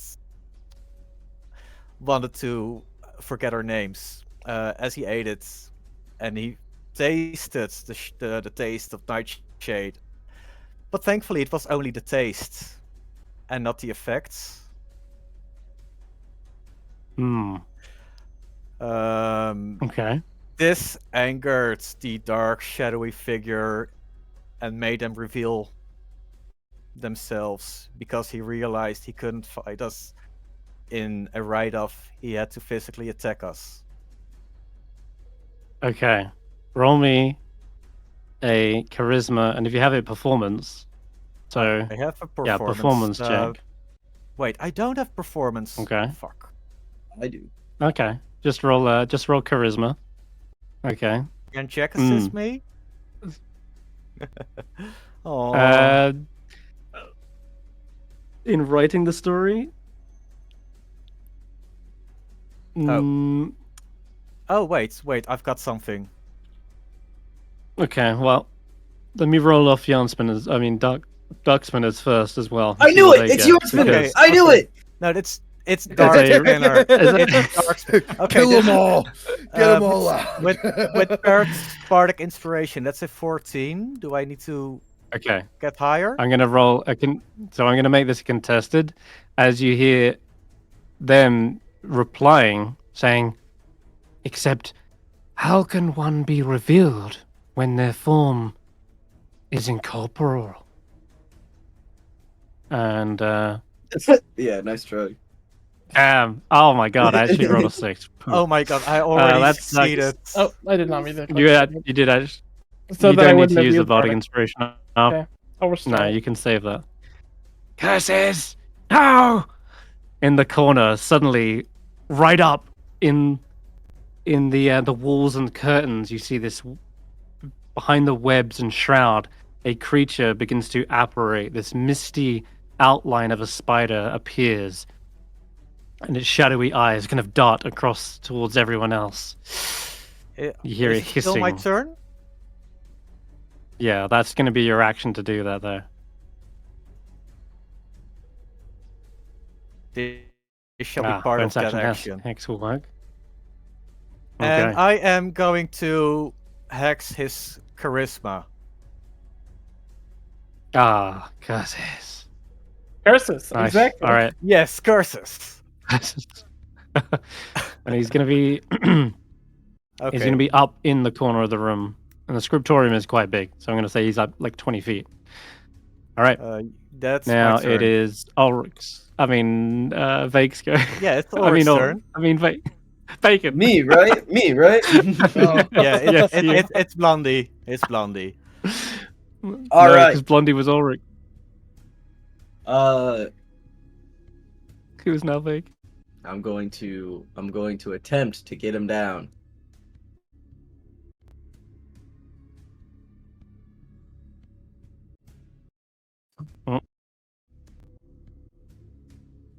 Then Darkspinner cast shield. No, damn it! I haven't got enough reactions.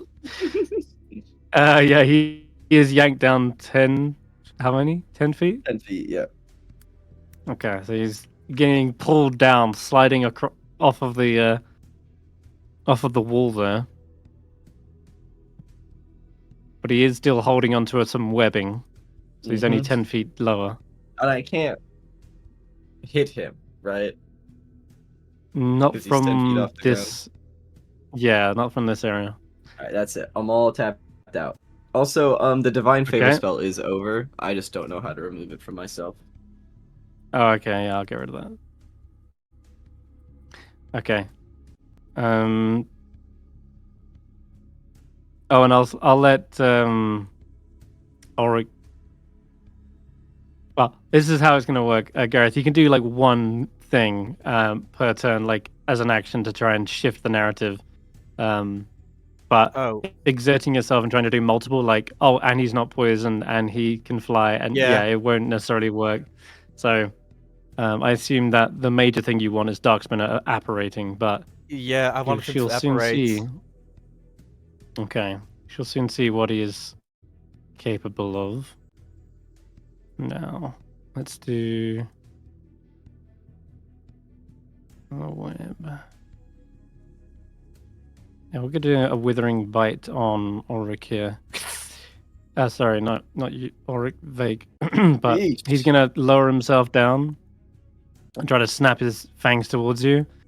Misses the first, and then goes in for a second multi-attack. Damn, we are not hitting. Why? I should also have my proficiency added to that. Don't know why it's not adding. Should have been 50. Yeah, it's still not going to hit. All right. After that, he will use a bonus action to use Ethereal Jaunt. No.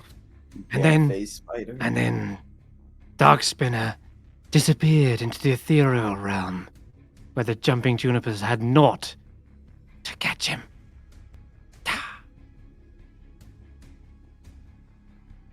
He disappears from sight. It is everyone else's go. Meaning, starting with something like this. Is it like a? Is it what's it called? A shifting spider? Phase spider. Phase spider. That's the one. Yeah. Right. I hate those. Exactly. Which explains how he got into the room, closed the door, and was never even seen to begin with. It is Kermit's go. I don't know if he has anything he can do in that realm. Don't think so. He will get close to Thaddeus and hold his action to swing, in case it's still right here. It comes back now. Yeah. Okay. Notus.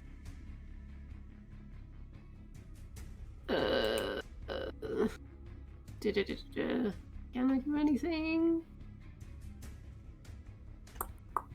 Just having a look. Hold on.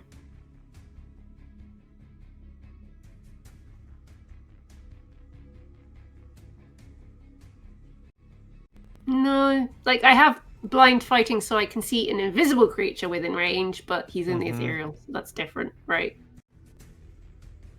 Yeah, correct. He's not on this realm. He needs see invisibility or true sight. Can't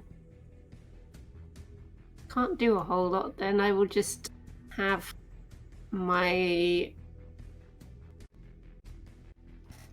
I'll have my crossbow at the ready.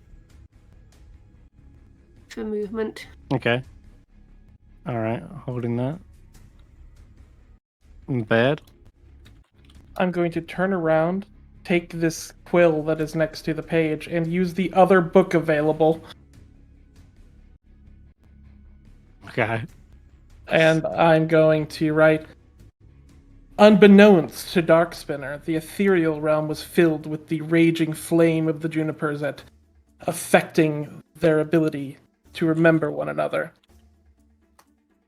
making it far too dangerous to remain. Ooh. Alright, roll me a charisma performance check.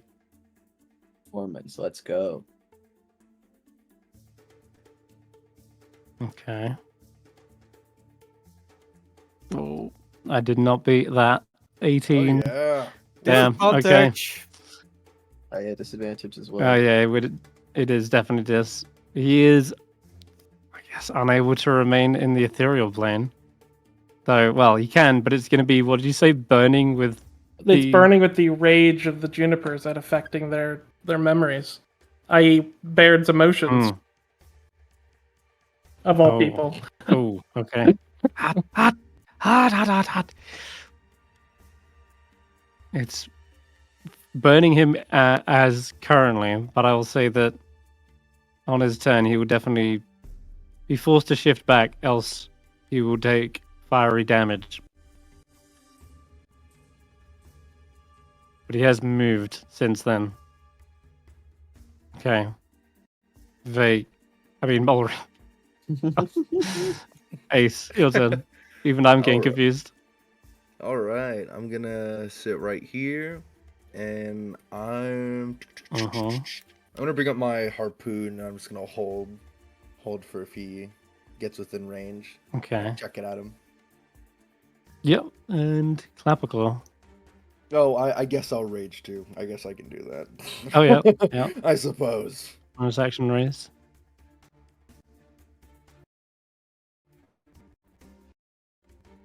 Nice. All right, I'm never gonna remember what these do. Let's see. Whenever a creature hits you with an attack roll before your rage ends, creature takes 1d6 force damage. Force damage, eh? That'll actually be useful. Yeah, especially against an ethereal-like spider. Okay, back to the top of the... Oh, wait, Clapperclaw. Want to do anything? I don't think you can really do anything, but I just when Ed was saying about the ethereal plane like burning up and all that, like all I'm seeing now is Andy's hanging around in there, and suddenly, she's like, "Oh my god, why is it hot?" Everything's on fire, and then suddenly there's a giant spider. Because Sean would hate this. What the fuck are you doing here? This is my place. Get the fuck out! I just came to speak with my mom. What happened? Hashtag spoilers.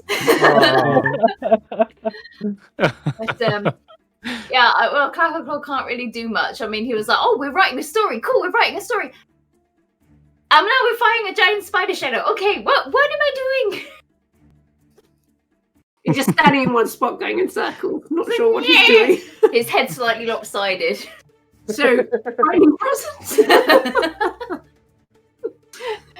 Yeah, that's a thought. Maybe he kind of gets himself ready, and he's stood there ready to glare at the spider with his frightening presence as soon as it comes back. I am going to eat you. Okay. Yeah, we can do that. All right. Holding your action for that. Garreth. Okay. Sorry. What should I do? Yeah. Okay, you wanna play it this way? Let's tie you to the ground, to my stories, to our own stories, if that's how you want it. And I'll open my book and I start reading stories about each of our party, and I'll start with Notus. Notice a girl with a curious mind, in a father's shop where skills refined. A seamstress she was, both clever and quick. Her stitches were magic, her pattern was thick. But one dark day, as fate would decree, a wicked witch cast a malefic spree. She stole the colors from Notice her sight, leaving her world in eternal night. Her father despaired, his hope torn apart, for her colorless work, but no longer had heart. And worse, poor Notus could no longer feel the joy that her art once made so real. A sorcerer appeared with a welcoming grin, promising guidance yet full of sin. He used her curse for his selfish schemes, scattering her hopes and crushing her dreams. When his deeds were done, he left her alone, a shadow of brightness she'd once known. But strong-hearted paladin came to her aid, teaching her light where darkness had faded. Through kindness and courage, she found her own way, and color returned with each passing day. Now Notice fights for all that's right, a beacon of hope. shining bright.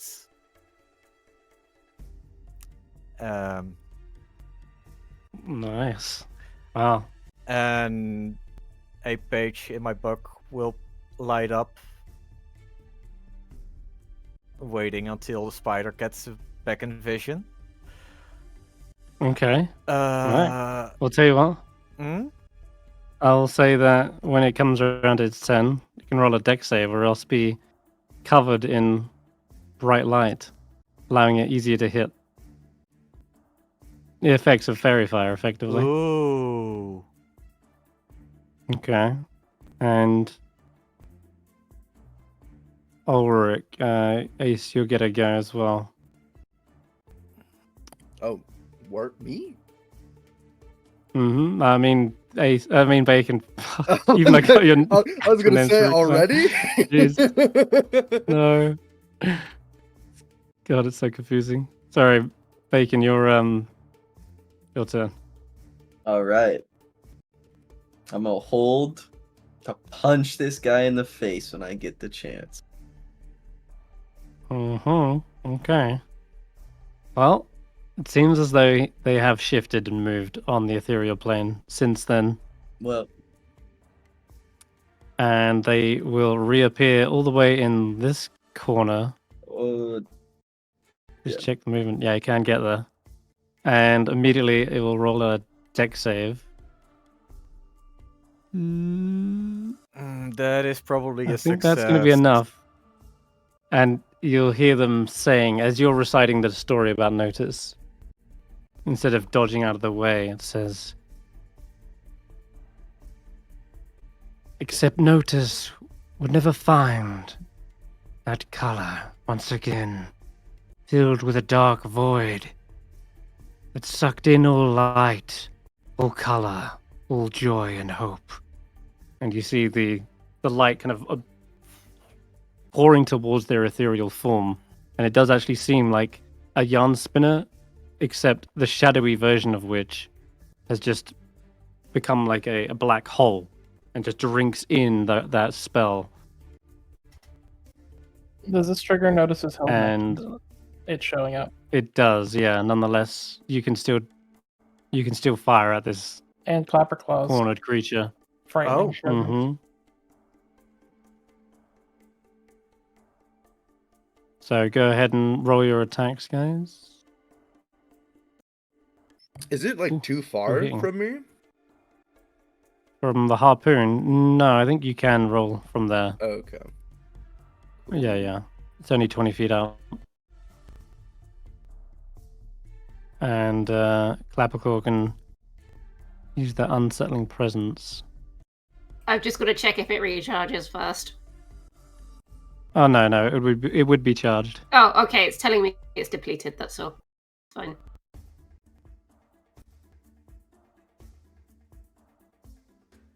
no. Oh, just make the save. Damn it! Yeah, they've got a very high wisdom. Super high wisdom, in fact. Claw just looks All adorable. right. Yeah. It's a little. That's what they probably write in. They're like, Clapperclaw was nothing to fear. We were more like caught in the headlights, like a small deer. Big anime eyes. All right, enough of my actual go. Unless anything else? No, I think that's all the Does held the actions. harpoon do anything when it hits? Oh, or just hits? Is this 5 more than the harpoon? Because then he has to be within 30 feet of Ulric after he pulls it. Yeah, it does hit.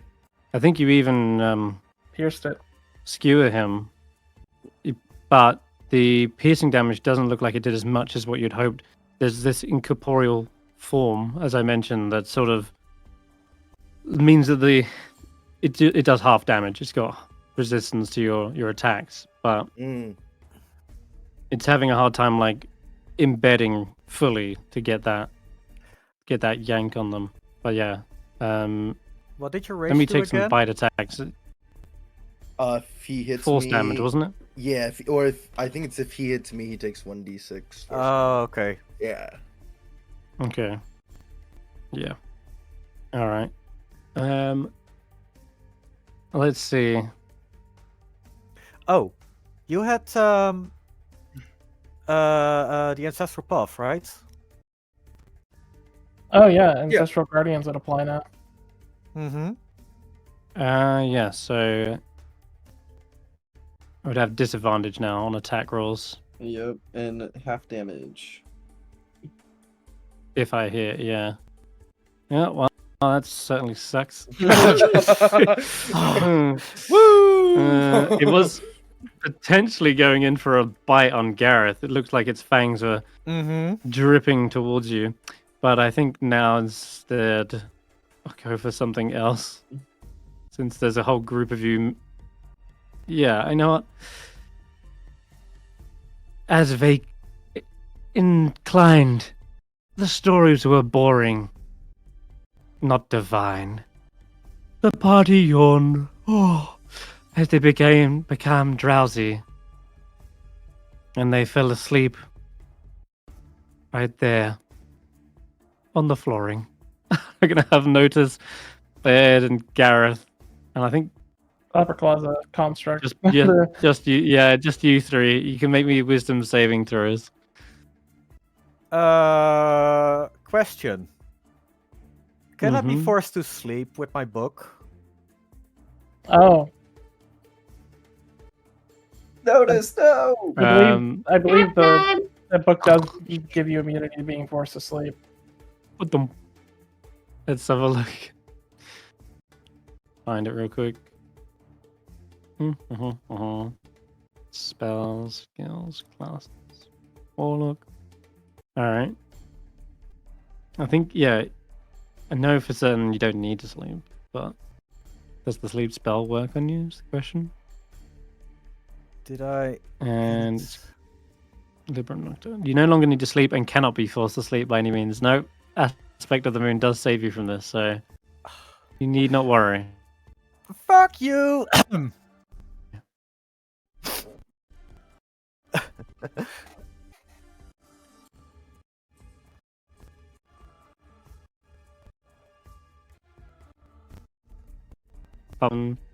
That's 15.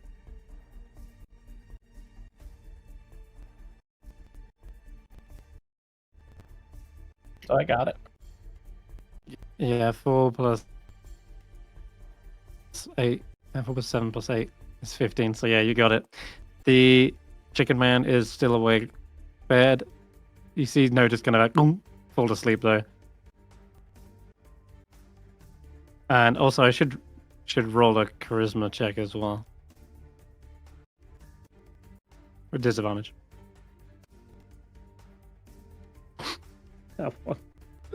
Yikes. Oh jeez, that wasn't good. That's if you wish, you can use your whenever I try to tell or change the story in such a way, you can always roll. You can use your reaction to try and rewrite something. Yeah, I would say, and so Darkspinner yawned themselves. So peaceful Notus fell, falling to the ground, asleep. And sounds. Asleep and sound, absolutely. Oh no. Wait, you're reversing this instead? Yep. On me? Yep, I'm saying that he failed his save against sleep. It's he sleeped himself. Yeah. Yeah, I guess he is kind of in the area of a sleep spell. I'll roll it. Oh Jesus. You see him lower themselves to the ground and begin to fall asleep. Oh no. I like this. All right, everybody, let's circle him. It's time. Get ready, everybody. Okay. If we can move outside of initiative, because it's gonna be asleep, right? It will be asleep, so we can. You can even wake up Notus as well in this time. Wake up Notus as Garreth and Baird just start writing it. Just step over me and just like start killing the thing. I'm just taking. No. I'll grab Notus by the arm. Start shaking her. Hey, wake up. Garreth, you had other things you wanted to do. Well, while the spider is sleeping, let's tell more sleep stories. Really can make sure he's super asleep. I'm gonna. You I'm just gonna Okay. finish the stories. Can you put in that my fists were made of I'm spider killing getting material? there. And Oh, no. okay. No. What if that my crits Oh, landed come a on, critical blow hush, every hush. time? I'm telling a story here. You gotta let the master work. Oh. Two siblings, Vaike and Ulric, so small, roam barren roads with no help at all. Villages turned them away with despair, till smoke on the wind led them somewhere. A dwarf by the fire, Elkhorn by name, grumbled but sheltered, them all the same. You'll earn your keep, was all he would say, yet kindness he showed them every day. He fed them with stew, taught them to read, shared tales of arenas and the fighters' creeds. Teach us to fight, the siblings implored. And so he resisted, their spirits soared. Fighting is not just for fists and for blades. It's knowing the moves and the traps to evade. Under his eye, their skills took flight, with Vaike quick as wind and Ulric's strength might. As the Iron Brothers, they rose to fame. Their feats in arenas became a grand name. Crowds roared with delight as their battles ensued, but Elkhorn watched proudly, his teachings renewed. But one fateful eve, a masked foe appeared. Iron Brothers, they said, let your skills be revered. The fight was the fight was swift. Their pride fell low. Defeated, they bowed to the shadowy foe. We failed you, they said, hearts full of despair. But Elkhorn just laughed and sat in his chair. Failure is a teacher, better than cheer, so rise up and learn, there's nothing to fear. With lessons in mind, they trained once again, their heart-seeking wisdom, not just to win. Together they grow, through struggle and lore, stronger than ever and ready for more. And this is the story You of can- Ulric and Vaike. you hoping see to find- Vaike and Ulric's. There's a look of recognition on their face as they remember exactly who they are and which ones they are specifically. And I've reverted your names back around. Oh, I'm And, the I'm handsome also- devil. Okay, I think we both are. I think you're right. Oh. Did you add in the part roll about a the quick- spider killing fists? Did you? No, What? I've added the part where Ulric is super strong and you are swift as the wind. But I'm not swift. I'm super strong. No, you're not.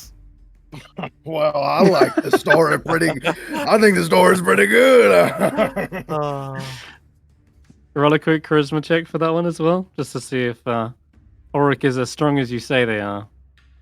With a Hey, as stomach this of was in steel. rhyme, can I add a d4 to that?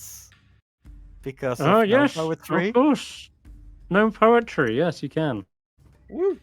And yeah, No that'll poetry.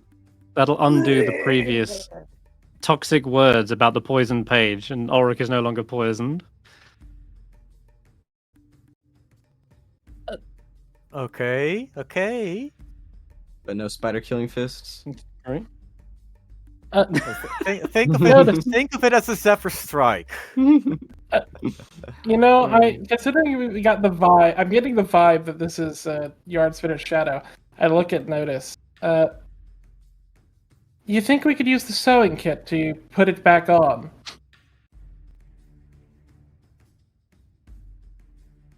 Okay. Can try. Can we kill it first? Can Jack also do a story? Sure. If you want to shoot it my way, Uh, I'm happy to. okay, I'll send. You know what? I'll copy paste. Yeah. Oh, okay. Okay. Hans, the woodcutter's son, Gretel, his sister, full of fun, and Jack, the farmer's boy, so bright, went to the forest morning light.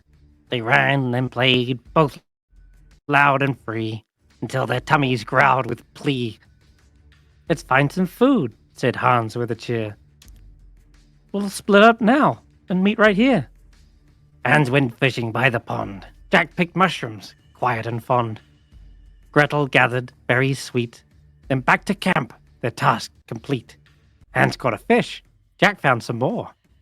Gretel's basket, berries galore. They built a fire to cook with care. But Hans ate berries, unaware. Raw they were, and made him ache. His belly groaned, for goodness sake. Jack and Gretel ate fish and stew, while Hans' tummy only grew. I think I've had too many, he sighed. Jack said, these berries need to be fried. Cook or prepared, don't eat them fast. And that's how we learn and make it last. As the sun began to dip, they learned their lesson on the trip. With tummies full and smiles wide, they walked back home, side by side. The end.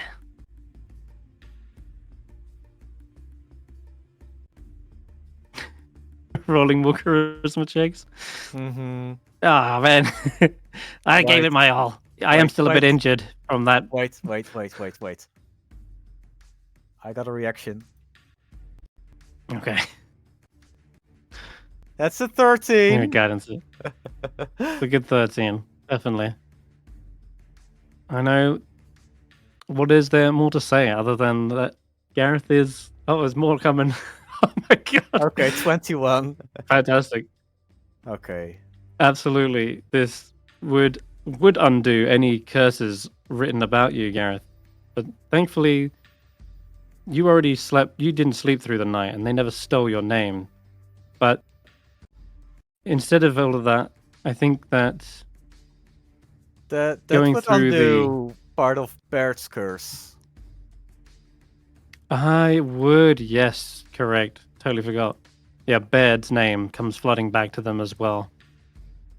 And these pages about how Baird's curse would spread to others and make them feel just as miserable are washed away by the sunny forest trip that beams in your minds. And there is a nugget of truth to these stories that also comes flooding back to you. And you remember even Hannah, whose name would have been misplaced amongst these pages. Or stolen, rather, and plagiarized. Okay. Can I Well, do one more part in my turn? yeah. Then I'll continue writing in my book and telling the story. And as these stories have been told, new truths about the group has been unfolded. Bonds never strong as steel have now been formed. Chaining the spider. I'm losing my rhyme. Short story, long story short. Our bonds are stronger than steel and will bind the spider right here and now. Or rather, Okay. in a bit. Roll me another performance check. It looks like everyone's about to wail on this thing. Yeah. Baird and Notus are maybe coming up with an idea to stitch them back together, but it's still asleep for a minute, so you can roll that performance once again. And we'll see what happens to Darkspinner. I'll say, because he is basically unconscious, I can't really contest it. I'm just going to say you just have to be his flat roll, and that is more than enough. Not only is he asleep, but there is this web of his own design that spreads across him and begins to tether the creature out of the ethereal plane and into a physical form. So he goes from that kind of wispy, shadowy thing to a physical, black, silky spider. You're gonna be mine. Okay, guys, have fun. Baird is going. I've been waiting for this. Baird is going to ask Notus for a needle and to start unthreading a long spool for him to use. I think. This is Okay. Yeah, And- sure. For a minute, I bring out the needle that doesn't like to be thread, I feel tempted. Oh. I'm gonna tell myself it's not the time, and I put it back. Aw. And I give you a normal one.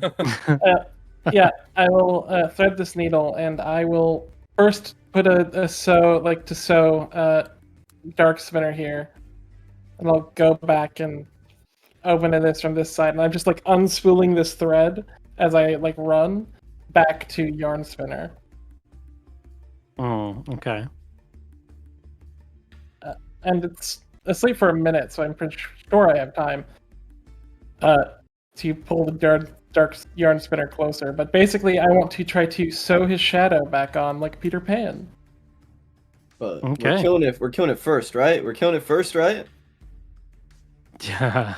We got to get the evil out. We can't just attach the evil back to him, right? Wait. That's what's happening. I agree. And then the Junipers beat the evil out. Yeah, beat the evil out of it. Beat the devil out of the brush. All right. Okay. Ulric, get right here. Get right ahead. here, Ulric. There you go. There's a performance check for beating the evil out. All right. Go ahead. All right. Everyone gathers around. You can absolutely go ham on this guy. Someone get if you flanking. want. Someone get flanking with me over here. You can all make 1 round of attacks. 1 round. All right. Mm-hmm. I'll wait. All right. So Bird did his. Who's next? Yep. Oh, I guess I'll go next. All right. Go ahead. Specifically, this damage is being dealt to the evil. Yep. To the evil. To the evil. Mhm. We're gonna walk out of this room. Yarn Spinner's just gonna be dead. I hope. Second attack. Nice. Free attack. He's Oh, taking half God, damage yeah, from all this, but this is a magical He weapon. is, yes. Oh, even Okay, now? in that case, that should go through. And then also, Yeah, that should- is my Thorn Whip a magical attack? Because he also took half from that very long ago. Yeah, let me check. Wait, isn't your Kestis We, a never, magical we weapon might not now? have up, Mm-hmm. It says this is magical. yeah, we might not have updated it, so I'm just checking. Yeah, there we go. It's magical now. Mm-hmm. Okay, try a second hit. Well, now I guess I do get a third. The evil bee is the evil specifically. It's being targeted. That's 2.5. Do another 4. It is wounded after that hit. Alright. And then I get my 1 shield hit. Magical. And that misses. Another miss, sadly. Alright. My turn. Alright. Oh, And then. Oh, we Rick, get you gold. had your turn? we get gold tick. Nope. Gotta beat the Go evil ahead. out. Oh, gold tick. Hmm. Oh, no. That's it. It does look injured, very much like the shadowy form is getting punched the crap out of. Punch it in his spidery face. You see a mandible kind of get bent backwards. Its abdomen is like dented, Oh my god. and it's waking up as all these hits are going on. It's like, no, you can't hit a shadow. Tell that to my fist.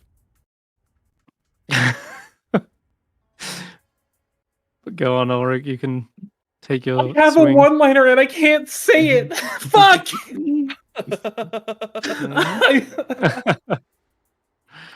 All right. I can't say the cool one-liner. Why can't you say it? Ooh.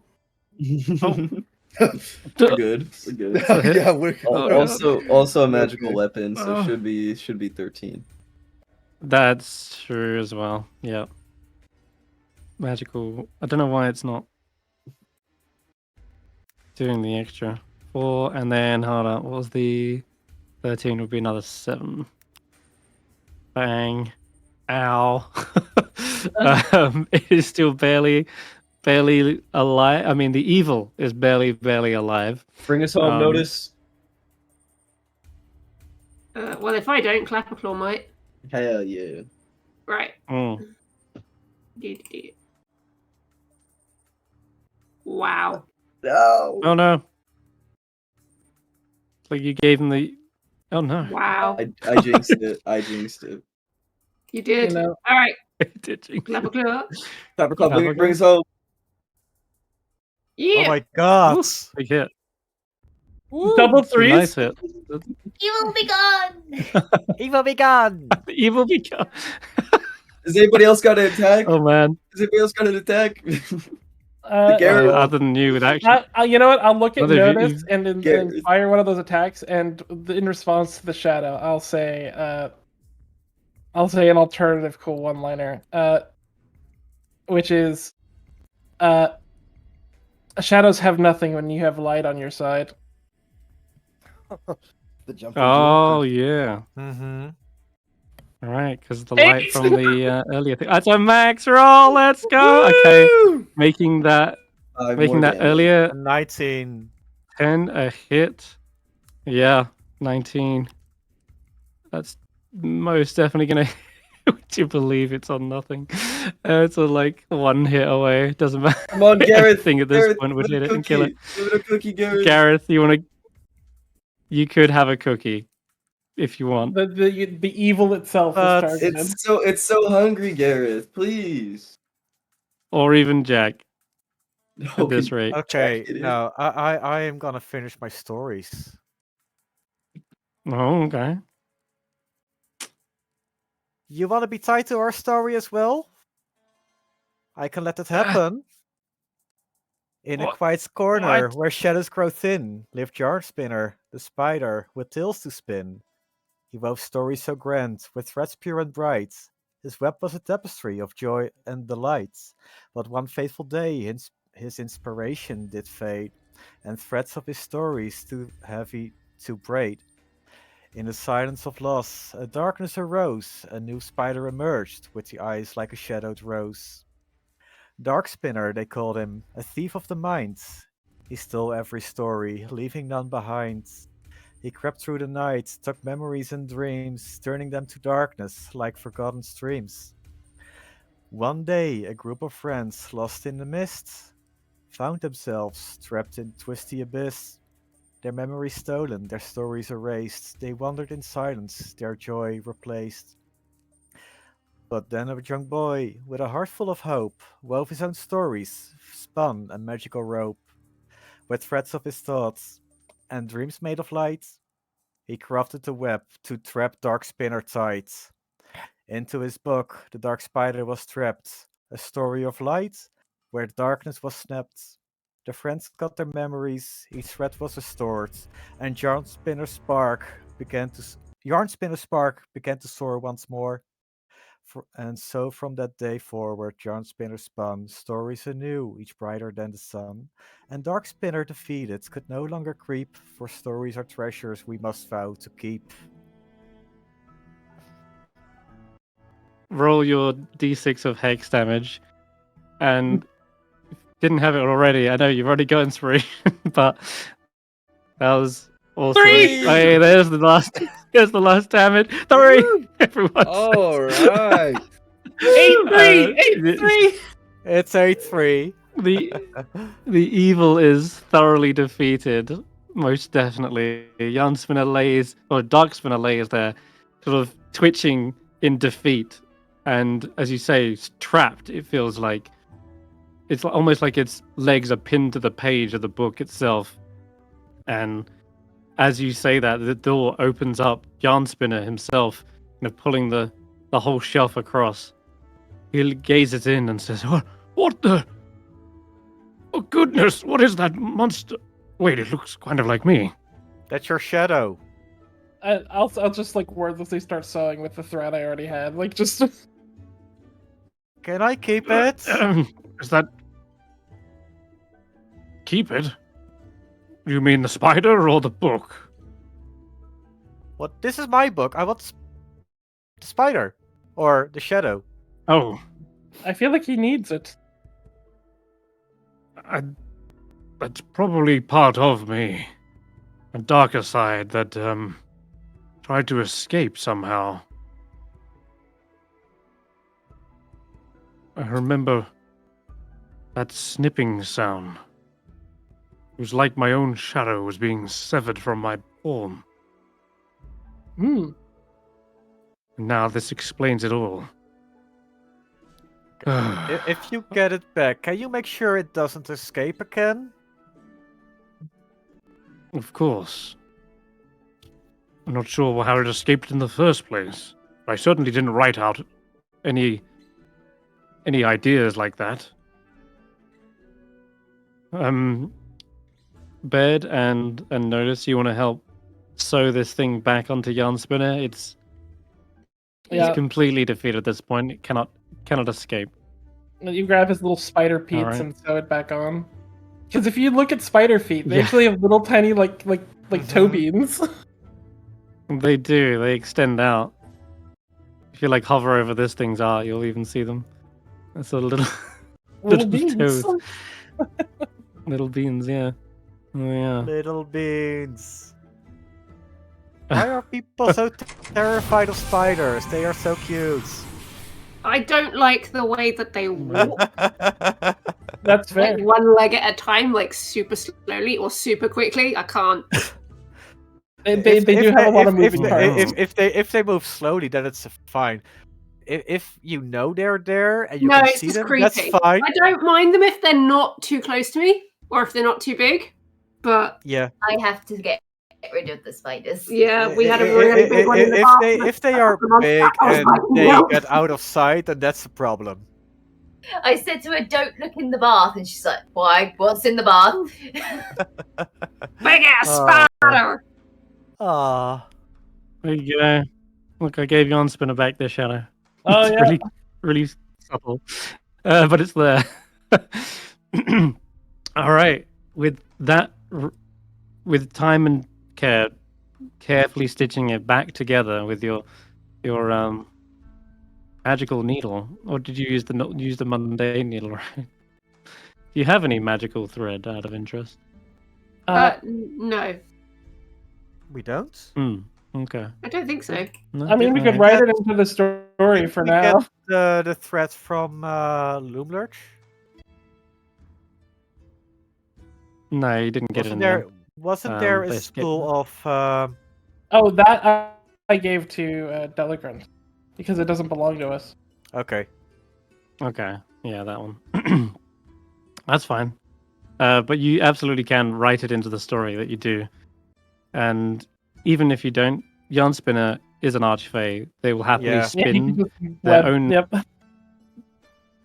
Yeah, he spins his own web and he says, "Oh, use this so that it is much more securely tied." Oh, that's much And even you're able better. to. Yeah, you're able to thread the web through it, and that is what really tethers it together. And you see Junipers sort of trying out his feet either side.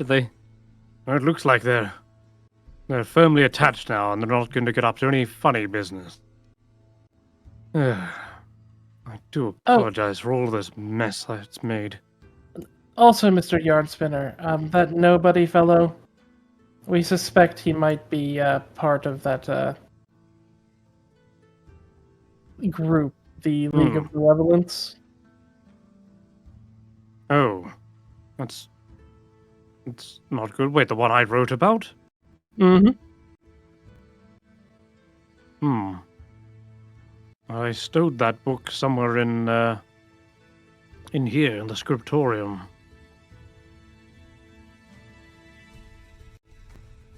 I'll have to have a little look. I suspect that he's probably aware of exactly what's happened at this point as well, to be honest. You know what I think? Maybe he was here looking for the scabbards. Looking for the swords.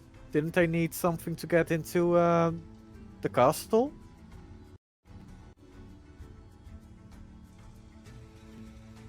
Possibly, yes. That could have been it. I didn't get to the bottom of what he was looking for exactly, but if they're not part of the League of Malevolence, it can't have been anything good. Well, let's go find him. Are you all feeling better now? Your name's in order, your memory?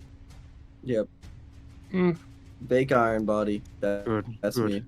Ulric Iron Body. Oh, That's him. perfect. What's this door? All right then. It seems you're. This is the Oh, there's. part of the reading room. Mm. There is let's have Don't leave Clapper a Claw in the find it. closet. Yeah, so the side room contains. Oh no. The side room contains half a full bookshelf labeled "Please return books here" in spider silk letters, and Oh. 2 doorways lead off of this room, each labeled with the words "Quiet, please." Damn it. Would you happen to have a copy of Abyssal The for two Dummies? Whistle for Dummies. I will have a little look for you in the non-fiction section. Or But Infernal, feel free whatever to the check the correct reading space. rooms. What is it? Abyssal, yes. Okay. So you can check out these 2 rooms if you want. Ooh. I'll look for a beginner's guide to Nobody? Oh. What room? No, don't worry. Nobody. Nobody. Whoa! The hell? Hello. Whoa! Whoa! You I'm suddenly there. hear. Let's do one at a time here. You suddenly hear a roar as a bear turns around and like looks a little bit perturbed that you just opened the door, and he turns around and says, "Excuse me, I'm reading here. Who can Sorry. I help?" just It's all right. slowly close the door. The private reading room. If you you see this bear just turns back, it looks like they're reading a book called Where the Feywild Things Are. Oh. Is it about a Oh. fey child that acts out and is too polite and has to go visit a human realm where they're super polite? Yes, exactly. And And then he they've got wants a to go little back candle. to They're the reading the Feywild. book by. Yep. Very good. Mm-hmm. It's adorable. And in the other room, you open the door, and there is a half-orc reading a book. And they turn around, and he's like, "Oh, it's you guys again."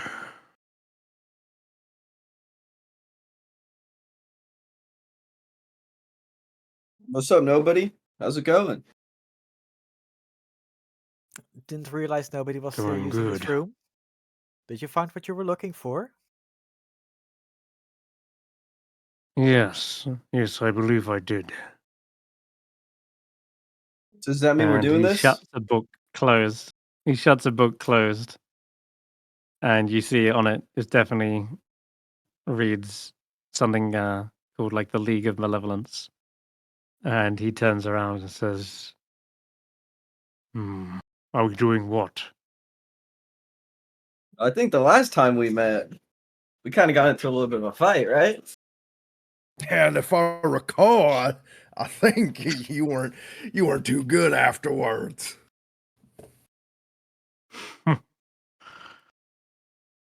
So you remember me, Mm-hmm. even without the mask? It was the way you threw that dagger in the nursery that teed us off. You see, I'll change his token back. This was the token I used all that time back at the haymaker. And you recognize the hood now that it's not in perhaps just black and white. Mhm. He says, Who am I to break the rules of a carnival? Of a archway. He's politely requested that we keep quiet. I like So I breaking intend rules. to play by the rules. Oh, do you? Mm-hmm. Well, So, what are you doing here? What are you looking for?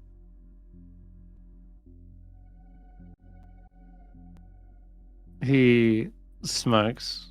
You see his rotten tusks.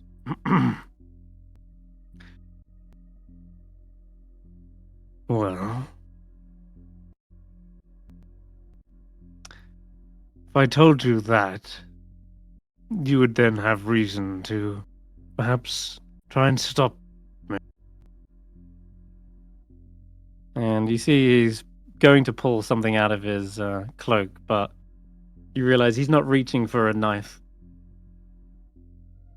Instead, has a vial of liquid in his hand. He says, "But we don't have to do this here." And he uncorks it. Can I Tackle him. How about I a tackle drink him. instead? can I mage hand it out of his hand? Right. He's going to swig it right now. I And, tackle him. I try to stop him. Can I- all right, roll a dex check, Ulric, Vaike. Okay. And No. got a beat. Got a beat of 14, Ulric. Come on, Ulric. Beat a 14. Come on. No. You know what? I can No. give someone bardic against. I mean, you gotta roll above a 5. Let's do it. Maybe you can on Yeah, a it is above a initiative 5. check. It's not. It's not you can't buff bardic inspiration on an initiative check. It's Oh, not a it's skill check. initiative? No, Oh, it's I initiative. didn't Oh, know. it's initiative. I have advantage Yeah. on this. Yes. So let me roll that one more okay, time. roll that again. Sorry, yeah, that's why that's why he has advantage as well, by the way. Well, You're wondering. Didn't matter. Because he too has perhaps the same feat. All right. He is going to be able to swig this before you guys get a chance. And his form immediately vanishes in front of your very eyes, just disappears. And he says, "We need not do this now. How about a drink instead?" He just downs it, and boom, he does disappear out of sight. And at which point, well, He would still take attack of opportunities for every person he passes. No, he's invisible. no. You need to see them. But how does he get past Yep. Garreth? Not if Garreth's he's blocking the invisible. door. If he's invisible, I can still This is see a- him. Yeah, It's a 10-foot by 10-foot door, and your blind sight only goes out to certain range, Notus, which you should be able to see him, in fact, actually, as it happens. I would whistle towards Notus, like danger, effectively, like him. Wait, is that 60 He feet or 120 feet is full movement? he does Or is it just not pass turns? you. Does just no, does just pass you, Notus. You see him exit out through this doorway, but the rest of the party are left sort of scrambling in this room, trying to jump on him. Can I shoot him? He's gone from this space. Where are you? You'll have to move and shoot. Your blind sight is That's only fine. 10 If I feet. see him, then I hear the commotion going on, I know something's up. Yep. Yeah, sure. He is not within the 10 feet though. So move your token. And select a token, move it, and you'll see him. You should have the vision to do Aha. that. There you go. Ah. uh-huh. Do I shoot or do I stab? If you shoot him, it'll leave the arrow in him, and then the rest of us can see him. That's true. Shoot.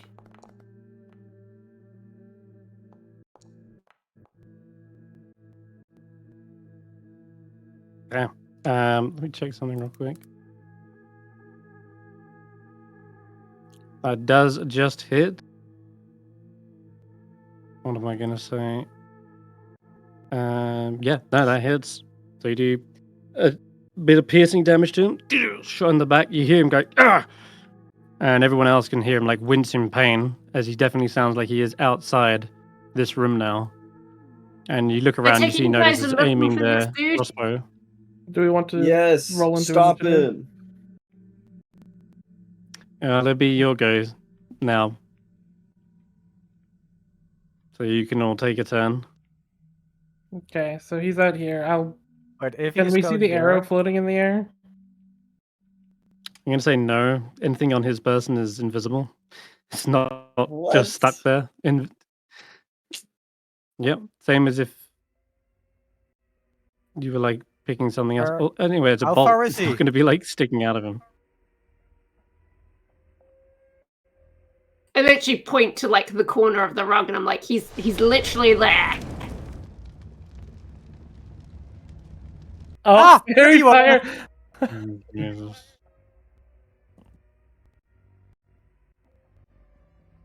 Eesh. Okay.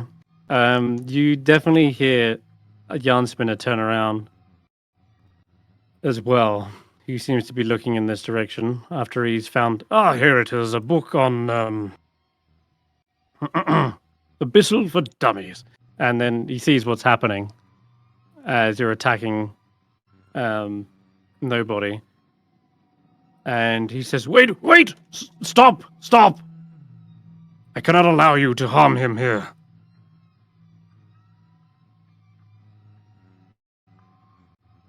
And you see him raising up as well. Basically, both his front legs leer up and forwards. And now that Okay, we won't nobody's harm him. he says, well, it looks like he's got a bolt in. And you hear nobody, who is now, of course, says, Yarn Spinner, you promised no harm would fall here, and I was a guest here. And that no harm would befall me whilst under your protection. See these attackers off. Yarn Spinner looks back at you, torn as to what to do. This Zarak has not broken any rules under my realm. I'm afraid I would be breaking my own word if I didn't allow him to leave in peace. Please understand. To a Fae, their word is absolute.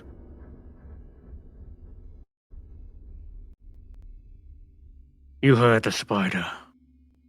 Now let me go.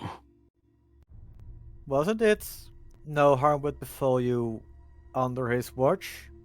He wasn't looking, and he can still look away. Mm.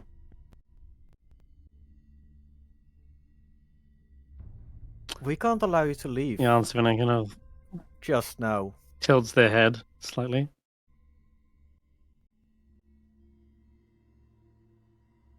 I'll ask, what is Ulric and Vaike doing? Because you've still got your turn technically. You're dashing, I'm I'm not guessing. gonna harm him. I'm not gonna harm him. Okay. But I went. Yeah. I went my 30 feet. I'm gonna Whoa. You're gonna have to dash to get to him. I'm afraid he's around the corner. So let's just dash. end this fight here. Don't need initiative for this.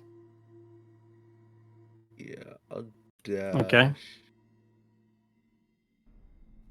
Don't think you can't go through him. Just so you know, you'll have to get to here or like here. You really Oh, are a okay. bit of a From where rat, you were aren't standing. you, Zarback? Well, because I moved from there. I moved my movement, and then I dashed. From Okay. like the What's your total door, movement? 40? 40. Yeah. Okay. From where I was, so you could easily get to the door was like 80 feet then. You Okay, so if you have 80, you can get in front of him. you really are a bit of a rat, aren't you, Zardak? It's Zarak. And as he says that, I'll reveal his actual name. and show you his full art at this point. Why not? Here's Zarek. He's shorter than you might have thought. I did actually mention. I think he was like quite stout and short in the haymaker. But yeah, all the better for sneaking around, nonetheless. He's cool. Okay. We just want to talk. That's it. We just want to talk. I will say the reason I'm saying this is I'm intentionally trying to deceive him into affirming that he's a rat. Mm-hmm. Oh yeah, he's not falling for that. Oh, he just did. he just did actually. No, yeah, he just did. He just acknowledged it. He said no. He said it's Zarek is what he said. Mm-hmm. He corrected the name, but not the He corrected the name, accusation but that he's not a rat. Zarek the Unscrupulous. And as I say that, I'll replace the stat block with Zarek's Unscrupulous. Which is my homebrewed version of Zarek. Because Zarek on his own is terrible. Alright. There we go. Now we've got the better stat block. We can actually do stuff. Okay, so on his turn... We just want to talk it out, man. He's gonna get... He's gonna try and tumble past you, Ulric. You need to give me a acrobatics check. Or athletics? Nope. Tumble. Tumble is... It's a dex off. You gotta beat an 18. It's Okay. not either or. You get... No, it is not. In the case of a grapple, it's either or, but the tumble is basically him rolling between Ulric's legs and diving through them to get out of that corner there. Now, you two will get an attack of opportunity. Can I replace that attack with a grapple?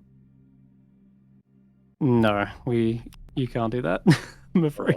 It is one swing. Hit him then. Can't hit him then, unfortunately. All right. I guess. Okay. All right. In that case, You're then hitting him? He just said we can't hit him. He's gonna go for it. Whoosh. Well, he didn't. Thankfully. Ulric swings down an axe, boom, chipping a bit of the stonework, and I don't care what he said.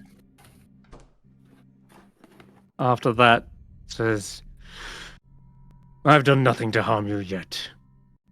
You label me a villain. You label me enemy, and yet I have not moved against you. You That wasn't literally very work for a group hospitable, if called I the will League say. We're not in Prismere, and two, you work with the League of Malevolence. You We are didn't wrong make to that assume label. that. And you are wrong to assume that everyone within the League is necessarily a villain." And with that, you see him run and dash out the door. And what has he got? He's used one Bonus action attack. to I think with the tumble. second. Yeah, it's no bonus. It's actually one of his attacks to tumble. You can replace it. So with a same way you can replace a grapple, you can replace a attack with that. So he's going to replace one of his attacks with that, and the second attack he's going to use a bomb, and it's a smoke bomb. And you see as he gets out to the entrance of it, you see it go down and poof, explode to cover his retreat, and then he'll use his bonus action to dash with his cunning action. And at that point, he is gone. I don't think any of you can go 60 feet and see him, because he's basically gone through the cloud. And Actually, Yarnspinner would could. have a go as well. Garreth Yarnspinner does. throws out a web and webs the door and says, "Let him go." Like I said, I made sure that everyone was a guest in my realm. I didn't want this to happen. If you have any qualms or conflicts with him, it will have to take place outside of my realm. You're the worst. I'm sorry. We just did everything for you. And he can't even throw us a bone. Oh, the guy works with the people that killed my brother's mom? Oh, whatever. He's fine, let him go. Whatever. There I'll was walk truth out. in his words. It seems not everyone is necessarily a villain in League of Malevolence. We don't know if he's a double agent, or if he simply is a man for hire, bought with coin.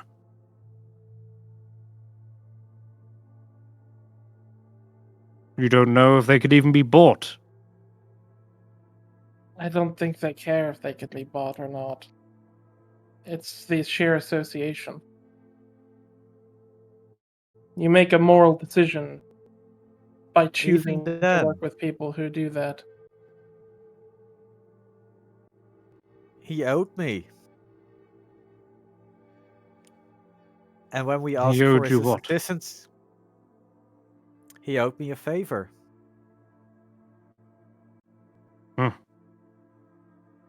Then you will have to take it up with him outside of my realm. This is a library. It's a place for learning and quiet contemplation, not Well, we Not were bloodshed. here to learn, and he ran away, denying us our moment to learn. But did he take the book with him? No, League of Malevolence is still there. Okay, then I'll ask Darkspinner if I can lend the book. Yes, you may borrow the book. And you may borrow this one as well. And he does hand you the Abyssal for Dummies. Ooh. Very good. With some study and some time, you can learn Abyssal. Nonetheless, I think everything's sort of wrapped up here, unless you want to speak to the bear. Anyone?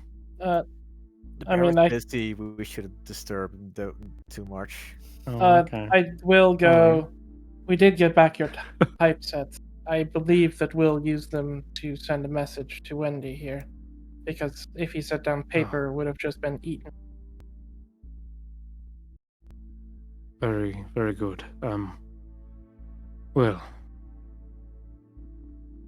you've done more than I can repay, but if you're staying a little longer, I can share some more stories or answer any more of your questions.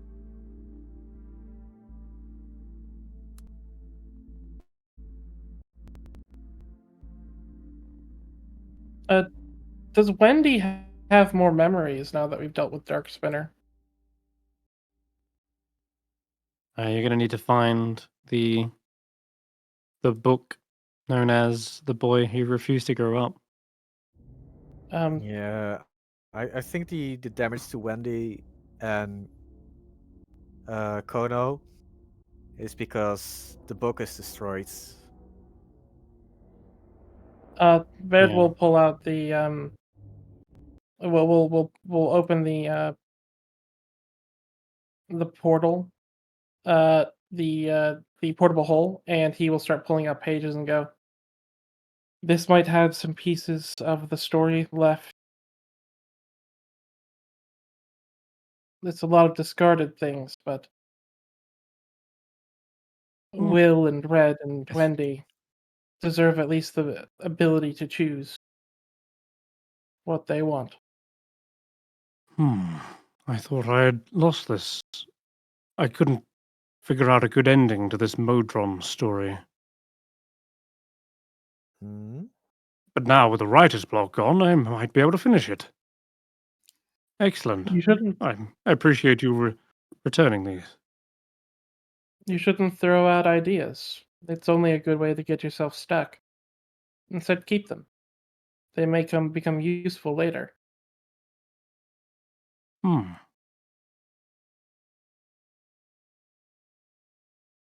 In fact, they Words could of be wisdom. even better than the stories that you finish. There may be a piece that just tugs on your mind and inspires you.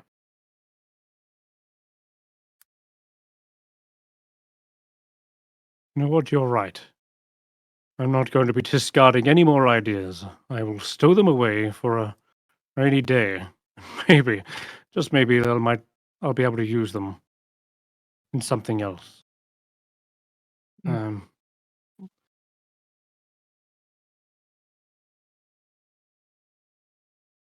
He heads around back to the hall. Should be on the Fable Rise map now again.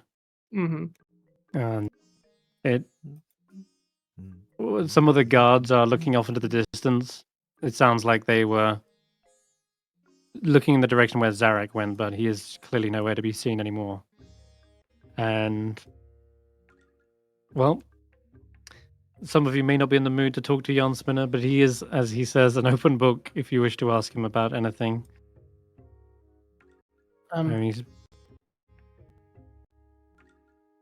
Or if you would like another story. Should we take the typeset? You can take. Oh, yes, please. Yeah, we'll say you help buy the the typesets, and Squirt is like, "Oh boy, am I happy to see you, man! I'm getting tired writing all these." Oh. Yeah, let me get those typesets ready for you. And he squirts a bit of his own oil onto the characters and starts putting them into place. Typesets already. And they're all like, "Yeah, thanks, Squirt. No worries. All right." He'll seem to know him pretty well. Do the ink methods cheer as soon as the typesets are brought in? Yes, the methods leap onto the typesets, and they're like, Finally, language is restored." And they just like start spitting on all the typesets, covering them ink. Let's get going. All the spiders and all the spiderlings in there are heavily relieved. Finally. Well, here you go. I got you a coffee, Squirt. And he's like, "Oh, cheers, Harold. Hey, no worries. Yeah, same time tomorrow. You know it." No. Like Squirt's like fully, like fully invested in everyone now. He like knows them all by name. Wow. He's part of the work. We gave Squirt a 9 to part of the 5. workforce. Woo! Right. Weren't they all called Scribe 1, Scribe 2, Scribe 3, Scribe 4, etc.? Yeah, and there's true. Peter. They were. Squirt made him Oh! Squirt gave them all names. Oh, they didn't because they've been start losing their names as after, well. Yeah. Mm-hmm. Have they Cool, remembered guys. their name Same now, way there's this or- Hunter Spiderling one. I think slowly over time, yeah. Once they read the stories about themselves that has been stowed away in the many books that Darkspinner has been plagiarizing, stealing from real stories and copying them. Okay. Everyone, gather around. We got a big story to tell. And I will tell every spider, or if Yarnspinner allows me, I'll tell every spider the story that I just recited about how we finished off Darkspinner. Oh, heck yeah. They would love that. Yeah. He'll gather round. You sealed away the darkness? Wow. Well, only You guys, the evil darkness. you saved Fable Rise. You gonna teach me to beat the evil out of someone?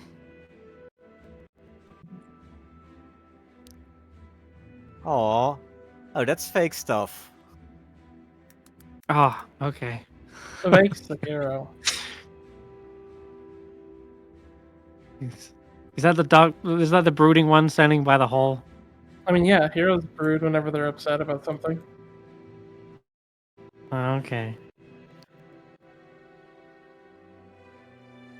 Mostly Juniper when comes they're over wrong and and they sits know they're next to you, wrong. Vaike. I'm just dangling my legs over the edge of the hole. I'll pet Juniper. Okay. Oh. Juniper nuzzles in close. Oh. Yeah. And Janspinner does have another story if you wish to hear it. Ooh. You should all take a little rest whilst perhaps I tell you about the fairy godmother's tragedy. I'm really sorry, guys. I'm gonna have to go. I'm really struggling. Oh, Oh Okay. no. good night, Notus. All right. See you guys Good. later. Have a good Good one. night. I instantly fall asleep as the Junipers starts talking. Mm-hmm. Once upon a time, there was a fairy godmother who granted wishes for pure hearts, bringing joy and protection to all she watched over.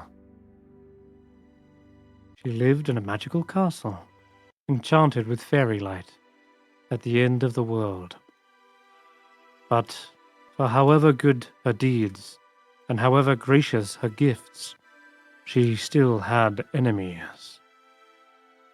Disenchanted lovers sought revenge, whilst jealously coveting her love and power.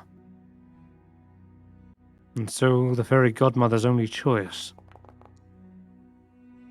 is to take a new name and move land by land, across countless worlds and realms unseen. But no matter how far she travelled, her past soon followed. With no place to go, the fairy godmother saw no choice but to create her own world.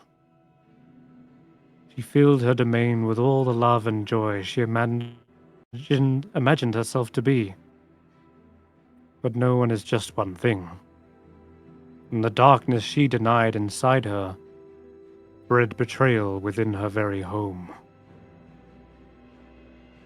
A treasonous attack was attempted by her own family. The great fairy godmother was frozen in time. For even someone as powerful as great as she, no one can hide from their past.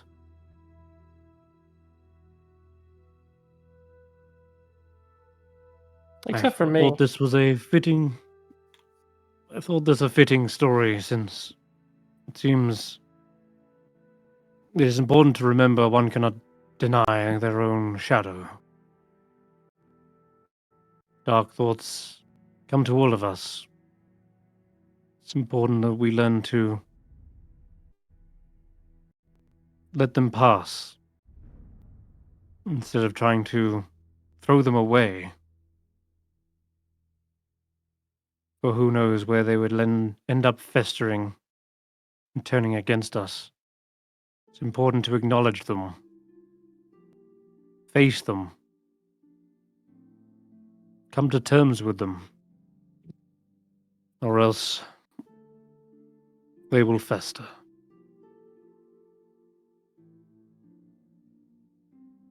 My shadow did terrible things to you all. I only hope you can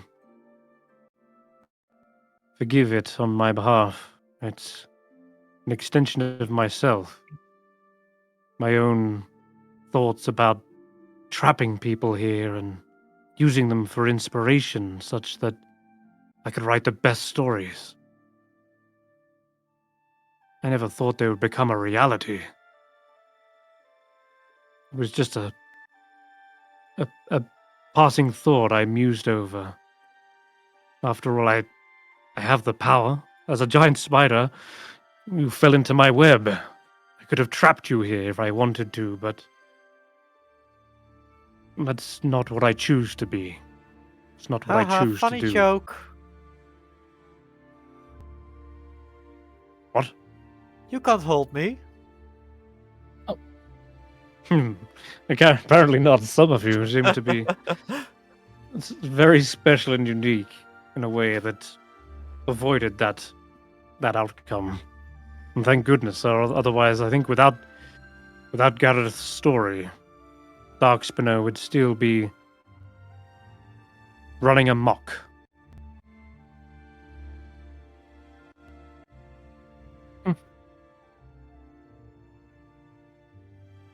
I mean, that's the thing about shadows, is they're never too far from you, are they?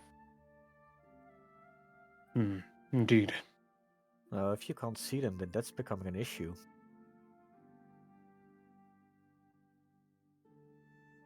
And if you choose to stay one more night, I'll make sure that no harm befalls you. I'll watch.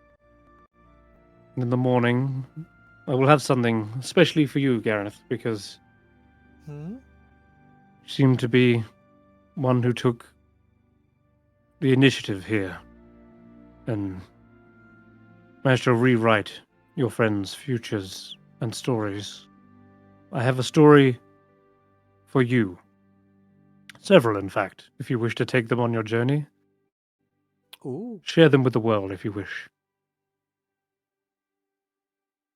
They may help you in times where you need to manifest stories outside of my storytelling realm.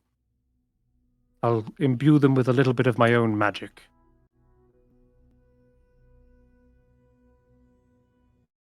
I would love that.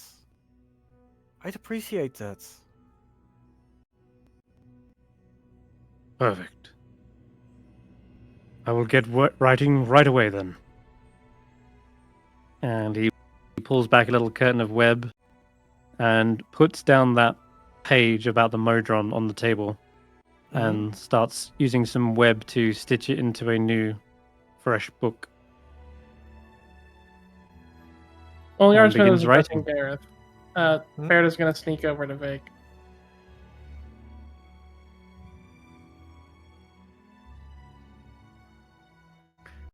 Wait. Fuck. We never found the book.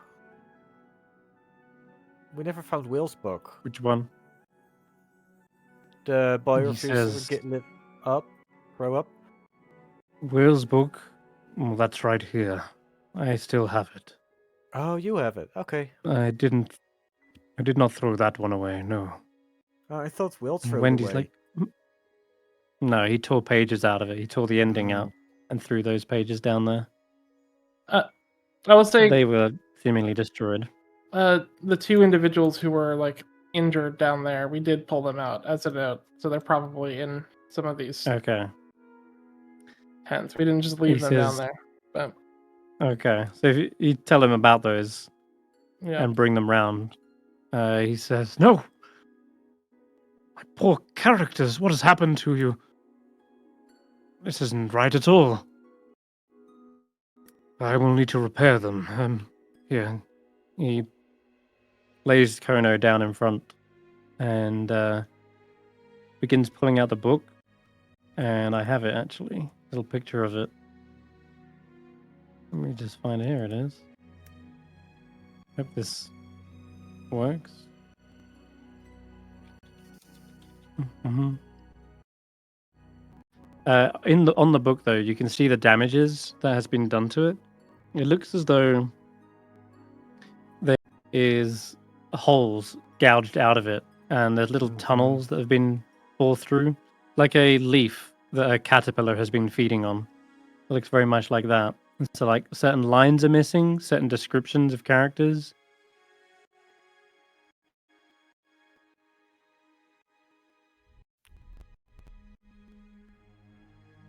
And it's instead. There you go, something like that. I copied it straight from the PDF, so it's looking, Aw. it's looking trash.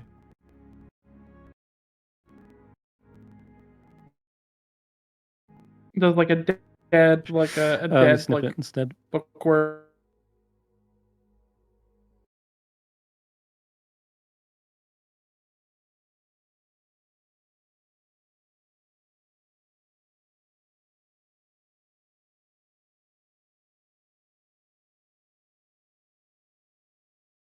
Fall out as he opens the book.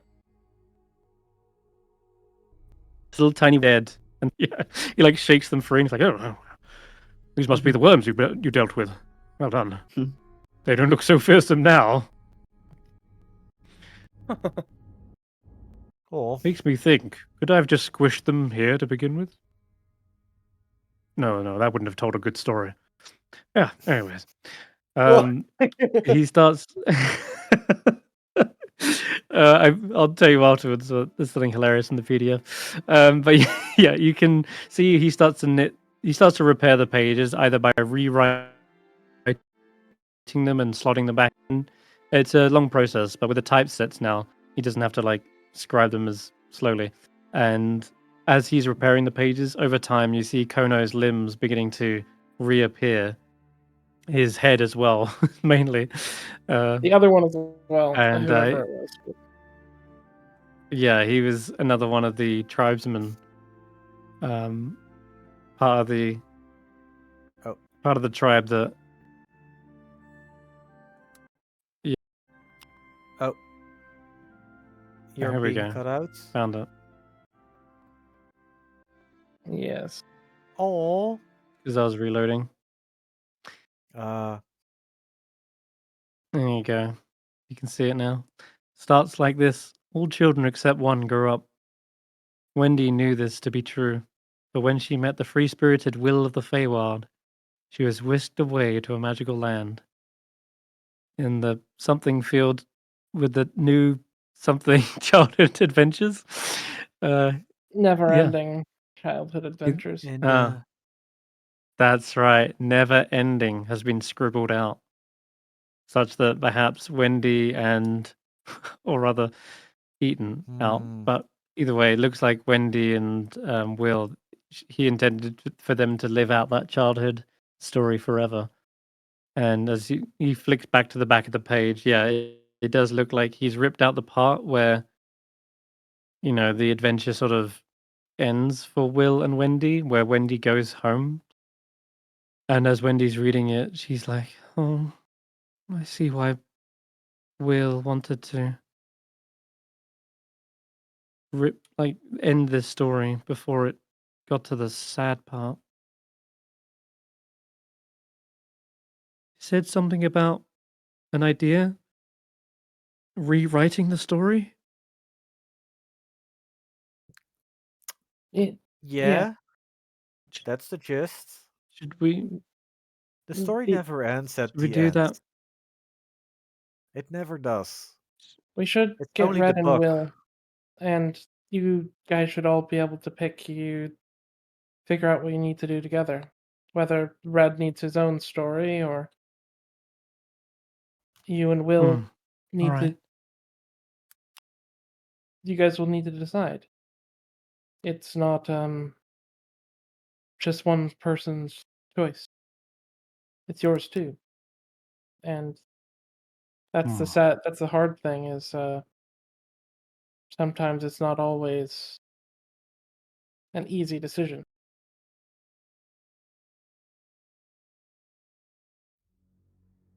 But Yes, I think we should wait for Will. We'll do this together with him and Red. Shall I wait here? would you rather come with us to find Will? Or would you rather us bring him here? Jack? Yeah. Would you mind looking for Will? You shouldn't be too difficult to find. Yeah, I can leave and come back. That could be You a okay reason with to stay that? the night. Okay. Oh, we'll wait here together then. All right. Get Red too, Jack. Hmm? Get Red and I will. Squeamish and everyone. I think they're still in the tree. Yeah, Little Oak. Little Oak. That's the one. All right. I'll be as quick and nimble as I can. And Jack is to teleport away and down the. Meanwhile, you guys can feel free to stay here and get a long rest if you wish. But we want to stop by and see what Baird and Vaike are talking about. Yeah, Baird Before would that? have snuck away to talk to Vaike and sat next to him. Yeah, sure.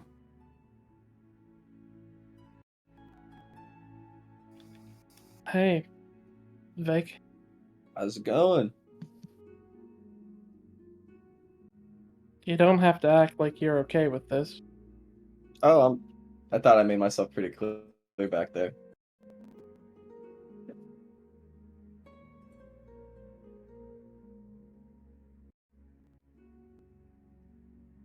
I told him how I felt. He sucks. Nothing changes that. Guy from League of Malevolence got away. Again, the second one. You know. We risk our lives for this guy, and what do we get in return? Absolutely nothing. Do we do things for people for something? No. But the least he could do would be able to help us out, you know?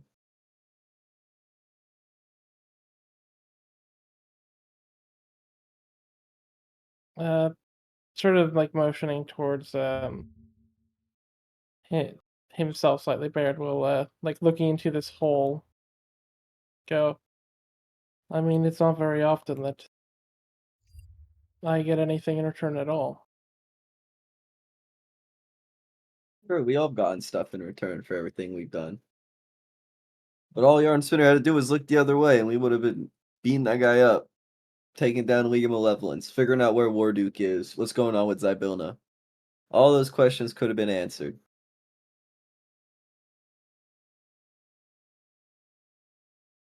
Not like we won't find another way, Vaike. We will. It's just frustrating. You know? It's just frustrating.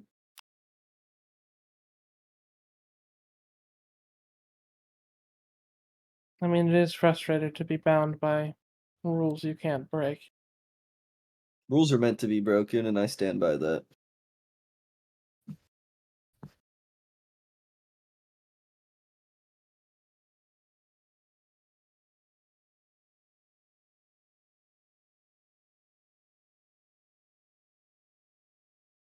So what did you make of everything that we found in the book about us? Makes sense. You know,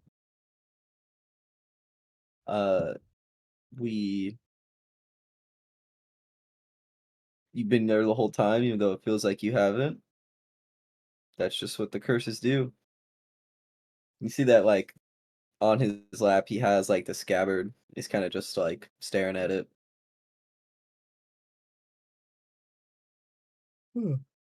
We'll get the other piece, Vaike.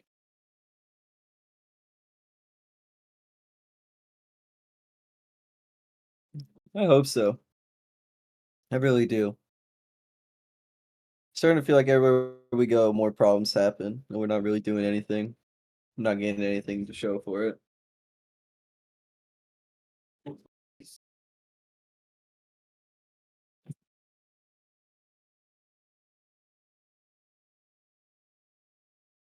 You think Notus is gonna like the scabbard?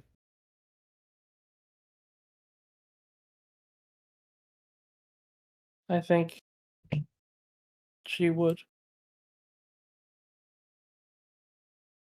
The first time I met Snickersnack, I told them if I was to ever fall or was deemed unworthy, I think Notus should be the one to carry on the mantle. To this point, I don't even feel like I'm the right choice, you know? I feel like I'm just a means to an end at this point. Means to who's that? Snickersnack. So, I mean, ultimately, Snickersnack wants to get reformed and brought back to Zybilna, I'm assuming.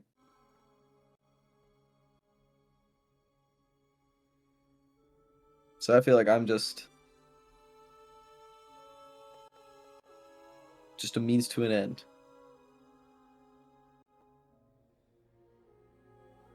So if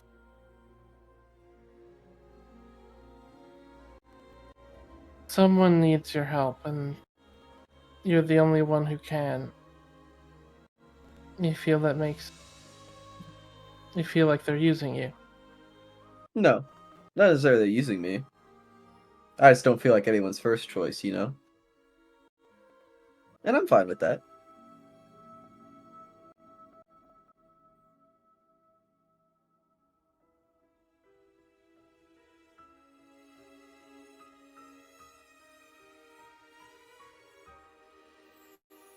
I think you inspire people. Ah, I don't. I think I just do what's got to be done.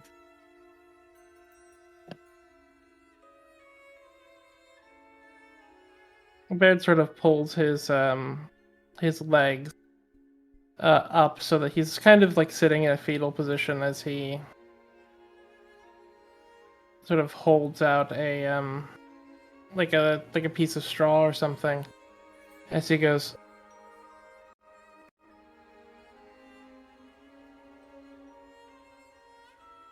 I think that you underestimate yourself.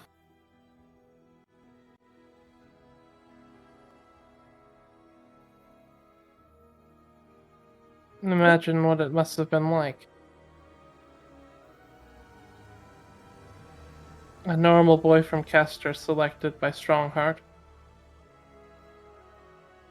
It was something a lot of kids could aspire to.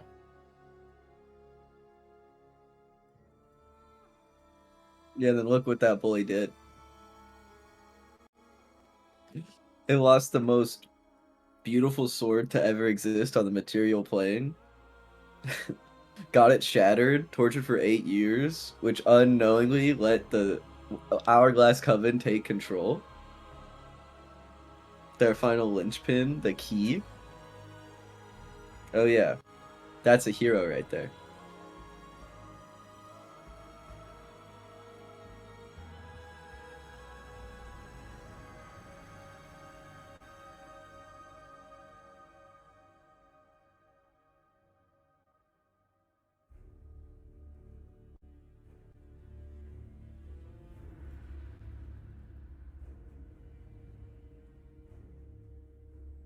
I think that you are one of the most heroic people I know.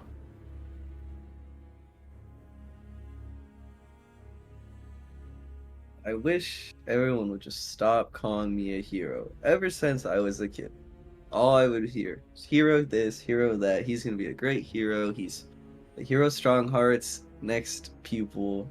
I'm so sick of it. I'm so tired of it. I don't care what I am. I just want everything to be said and done. I want everyone to be happy. I don't want to have to worry about my friends. I don't feel like a hero. It just feels like I'm indebted to these people. I feel guilty. I feel like this is my fault. It's not your fault, Vaike. How could I not feel that way? I lost the sword that led to Zybilna's ultimate. It was the key. You heard the Watcher. I lost the key. Because I wanted to play a carnival game when I was a kid. How embarrassing.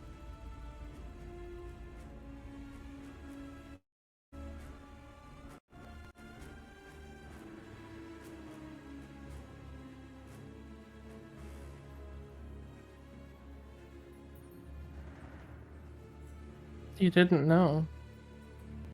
Right? You could say that to any other kid, but I knew. I've been training my whole life. My whole life. My recent memory, I've been training with Strongheart. He had told me not to go to the carnival. He knew it was at stake. I knew it was at stake. And I choose willingly to disobey him. As you reflect on it being your fault, the Echo, Fake 2, suddenly looks around and starts running on the spot towards something, and they are reaching out. There's just a brief flicker of Hannah as they're pulled into the mirror, being too late to save them. A reminder that you also feel guilty for Hannah, not just for Snickersnack. feels like I'm not a hero. I'm not doing this because you asked why I help people? It's because I feel like I have to. Heroes do it because it's the right thing to do. I'm past that point. I don't care if it's right or wrong. I'm doing it because I feel guilty. Feels like there's a weight on my shoulders.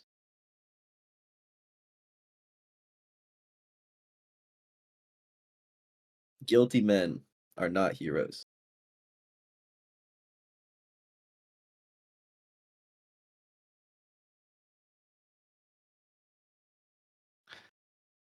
I feel the same way.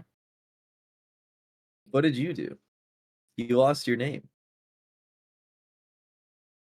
By the people I unknowingly put in power.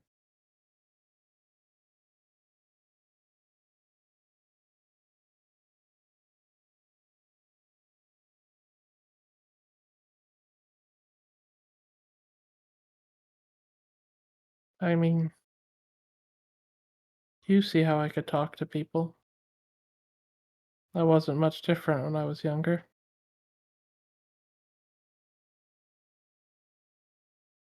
Maybe I could have convinced us.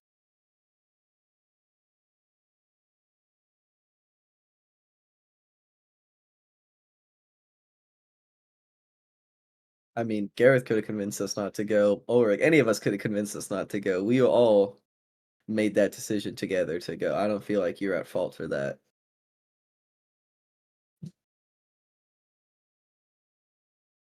At the time, we didn't know better. You weren't sitting there swinging around the most beautiful blade to ever exist. Like a fool. But I understand where you're coming from.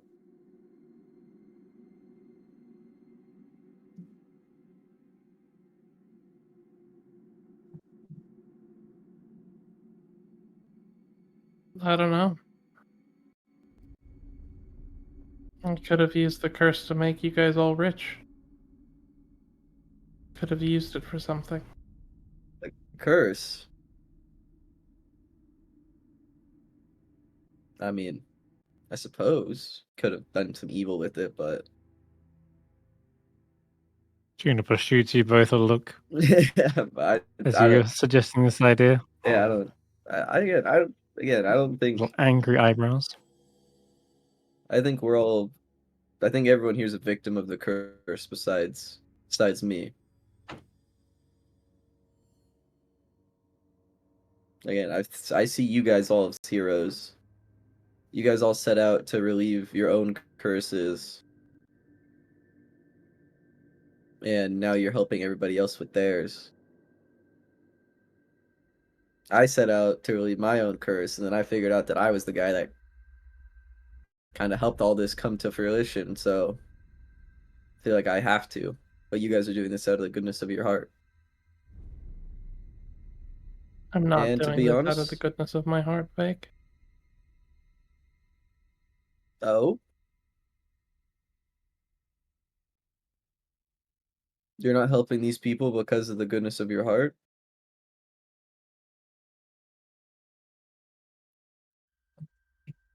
Juniper tilts her head. I think what I'm doing is quite selfish. Well, what is that?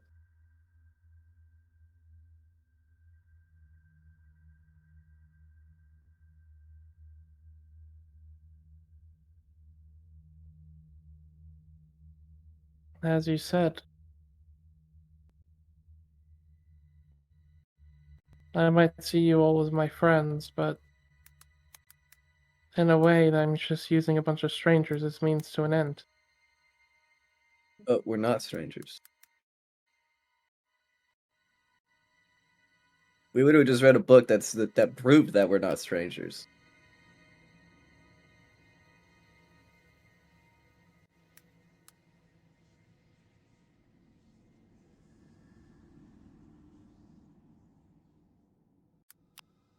Did my tattoo come back, or is my tattoo still gone? Which one's that? The bird tattoo. Oh, right. Actually, it did come back, and it's when Garreth rewrote and told his story about the two brothers that it became a reality and fixed everything that wasn't meant to be. Oh, did I just... I'll go over there and punch her in the face, Chris. I'll go over there. I'll punch her in the face. I'm waiting did for I it. accidentally... As you're discussing back and forth about how Baird is being selfish, rising up out of the depths of the catacombs, you see a shadowy figure. She's spinning something in her hands. A pair of scissors seem to be twizzling around her finger. And Can I spear she's tackle kind her? of got a little grin on her face. Spirit tackle her? Can I spear tackle her? You can try, but she's hovering over the hole. How Where deep basically you would is have to the like hole? all the way back down. It was like it was like a good 40 feet down there, right? I could survive a And 40 she's foot fall. hovering, and yeah, you She's survived it before. It's incorporeal. mostly soft webbing. Mm-hmm. But yeah, the truth is, you see the shadowy form of Gleam's shadow, obscurity, hovering there. And she says, in kind of a, again, like a wispy sounding whisper, says, "It speaks truth. You're only doing this for yourself. And Vaike, where did all that confidence go? I think- Sword that strong? They wouldn't want to be wielded by someone so insecure." Whoa, lady. First of all, don't take anything I said as an admission of me having no confidence. I'm still gonna kick your ass and every single hag's ass that I find, alright? Don't get it twisted. Alright? I was just letting Bird know what I'm going through. Alright? And second of all, you got 5 seconds to go back down that hole, or else I'm jumping after you. Baird does put himself between Obscurity and Vaike. He does have his rapier drawn. Seems just no matter what I do, no matter how much I try to tear you from your friends, you only seem to grow a stronger bond.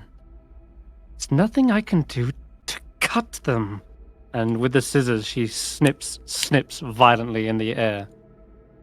You're gonna have to cut you this each feel a damn arm twitch.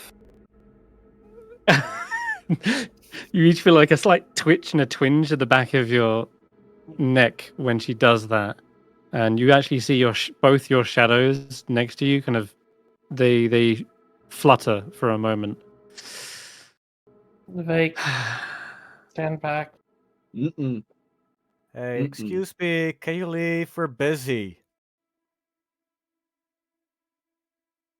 Oh, yes, it's story time, isn't it? Once you're out of this realm of fantasy and make-believe, you'll have to face reality.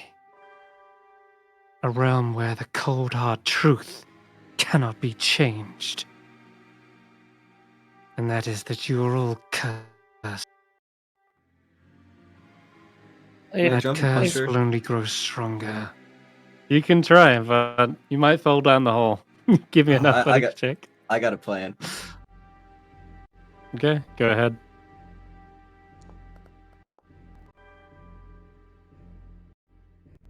And with each grain of sand, the hourglass coven makes your time.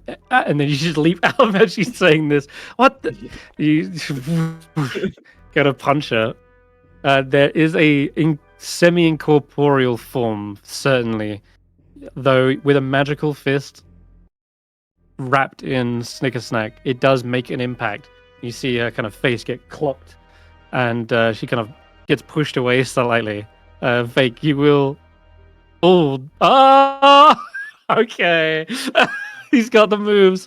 He teleports back to his echo, saving himself from the fall. Vaike 2 falls down there, but Gleam Shadow looks back at you and says, "It seems I've overstayed my welcome. But I do look forward to seeing you all in yon. Oh, You might there's not another one. like the next." Jeez, you can attack with Vaike 2 as well. Yeah, Go I'm tired of her. I'm tired of her. I promised her I'd punch her in the You face. can go ahead and So as Vaike 2's Go make falling, another he's gonna punch. get he's gonna get his. just roll an attack. You don't have to target her.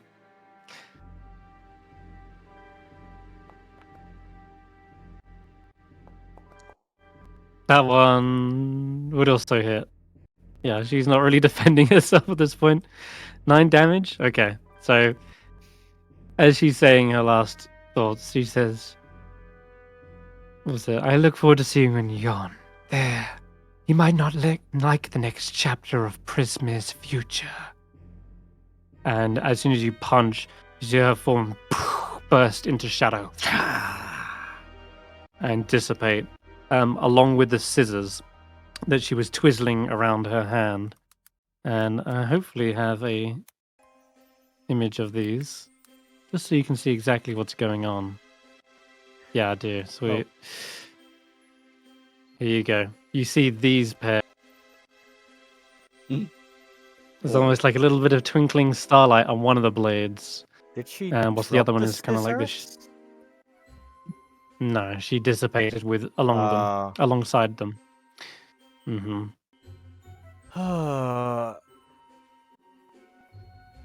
I did it. I punched her in the face. I'll pull my list. I'll cross it off. Yes. I'll wrap an arm around Bird. See? Yeah. Look.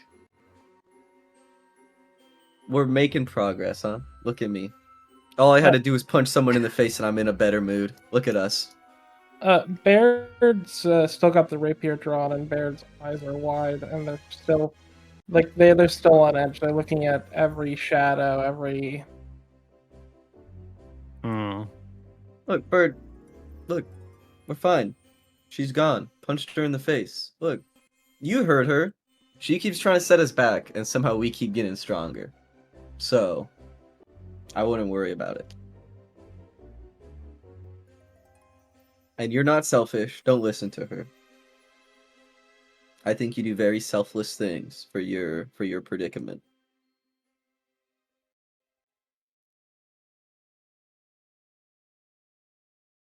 All right. Now I gotta go tell Notus the good news that I punched Obscurity in the face. No one's gonna believe me though. Bird, you gotta come vouch for me. You gotta come. Juniper, come on, you gotta come vouch for me, dude. That was pretty cool, right? I jumped over the cliff, I punched her, and then I teleported back. Superhero landing. Yeah, I'll let Vaike get ahead of me a little bit, and Juniper follow behind. Okay. All right. Meanwhile, Ulric, you've been catching up with Squirt, maybe, it seems? Just the tokens happen to be next to each other? Oh yeah, like every time I'm just near this guy, so my stomach rumbles a little bit. Squirt's like talking to me, telling me about his 9 to 5, and I'm like, yeah. Yeah. He's like, no, I gotta like keep him down. Ever since we've been introduced to Squirt, I've wanted to eat him personally, but I genuinely every time I see him, I refrain from doing it because I feel like other people would be sad. I want to eat him so bad though. I'm not going to. Well, you know what we have as a mechanical way of doing that. Unless another guy wants to eat him that I can't control, then I mean... Don't eat Squirt, we need him to get to yawn. We need him so I can get my get back on Obscurity, please. No, you see... We'll find another way to yawn. No.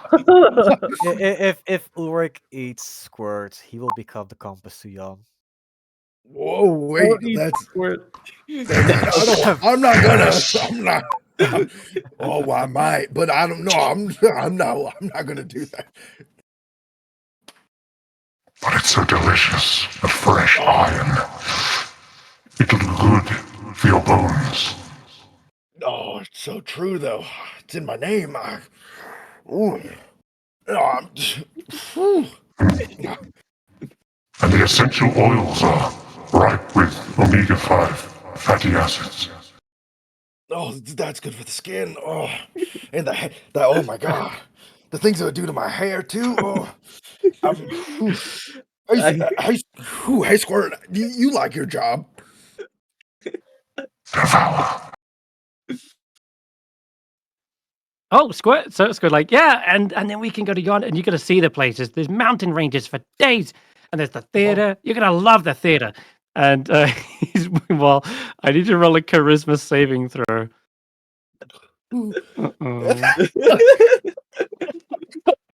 Eat him, please eat him. Please don't. Yes.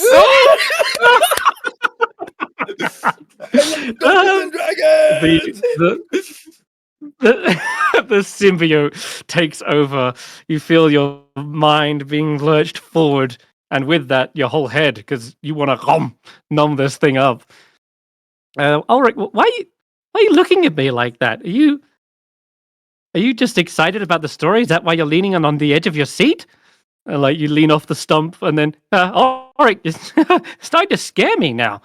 Oh, it's just because I mentioned theater. You're getting into the role. You're acting as if you're some sort of villain. Oh, stay back, evil orc, Zarek.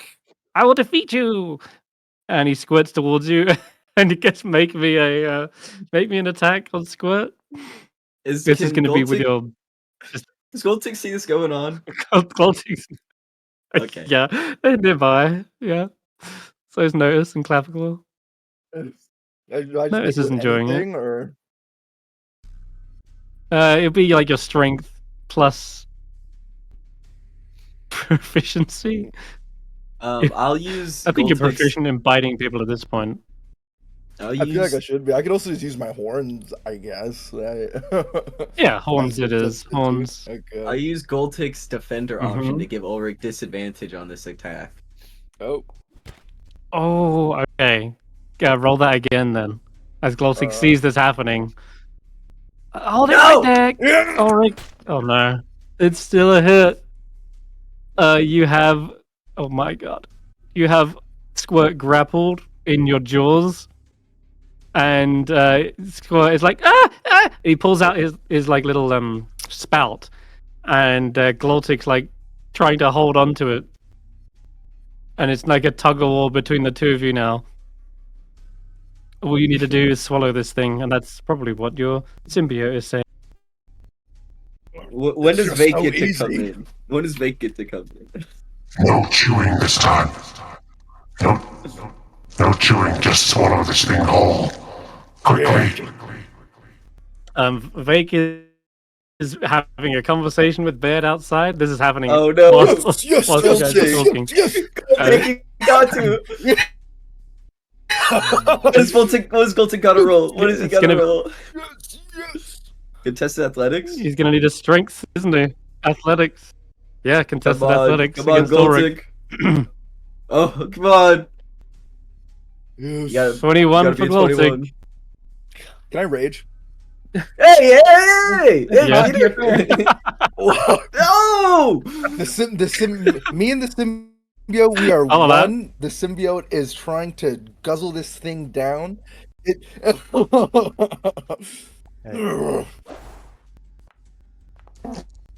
Rage. Oh, what is 2? I don't. What does that activate? I definitely don't remember. You can teleport up to 30 feet to an occupied space. No! No! He's already made the check. He's got him grappled. It's true. Okay. I guess this would be like as you're grappling him, but we'll see what you get because you might teleport away whilst Glottic plucks it from your jaws instead. So you end up teleporting away without the thing, but we'll see. Roll a athletics with advantage. And okay, athletics. Garreth, what do you want to do? No. Okay. He beat him. If No. Ulric is going to rage and try to eat Squirt, Can I cast sleep on him? Okay, sure. You guys are acting like I'm a Yeah. monster. What's going on? You guys are all getting Well, up. it's like, he's gonna eat me! and Oh God. save Ulric. This is your...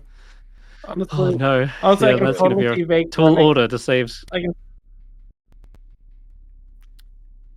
I can totally see How Vaike can I- running in it, like right at this point. We had a pretty long conversation. Hey, You know, we were Ulric. busy. Stop it! You still got the wrong sleep on. This Delete is the that. one from the automation, but No, do I have to roll the, something? No, Or it's do I not. roll? automation Not Not the doesn't work. revised one. Isn't it a wisdom save now? Delete that sleep and add sleep. Yeah, it's a wisdom save. Okay. This is the revised version, but it's the automation makes it roll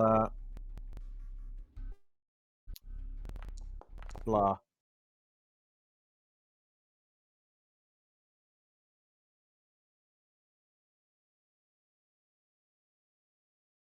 And I believe I can target specific No! people within the Okay. circle, Party. so I was only It's targeting like- Ulric.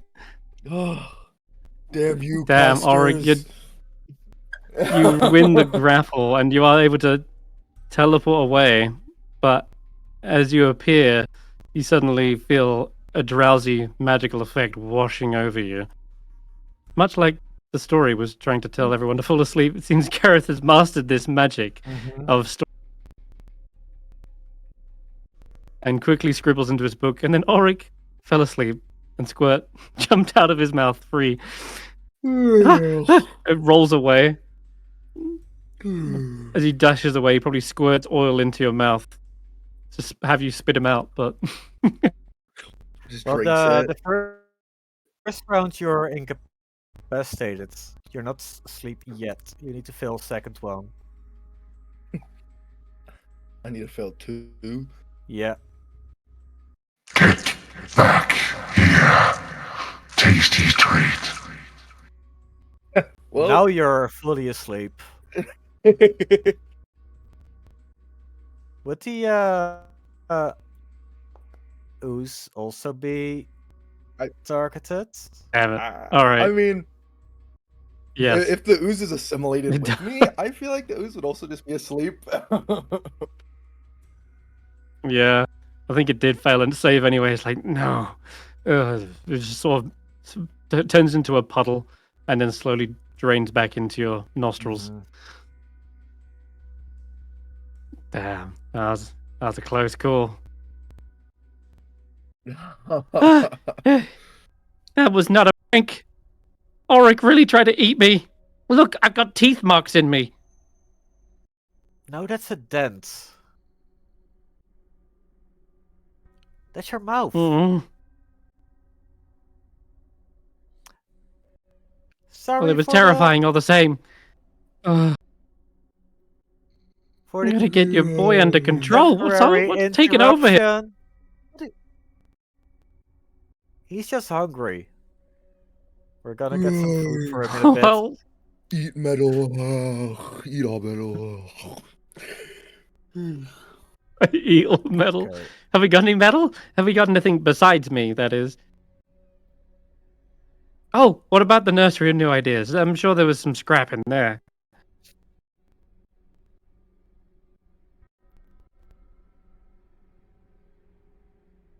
Oh.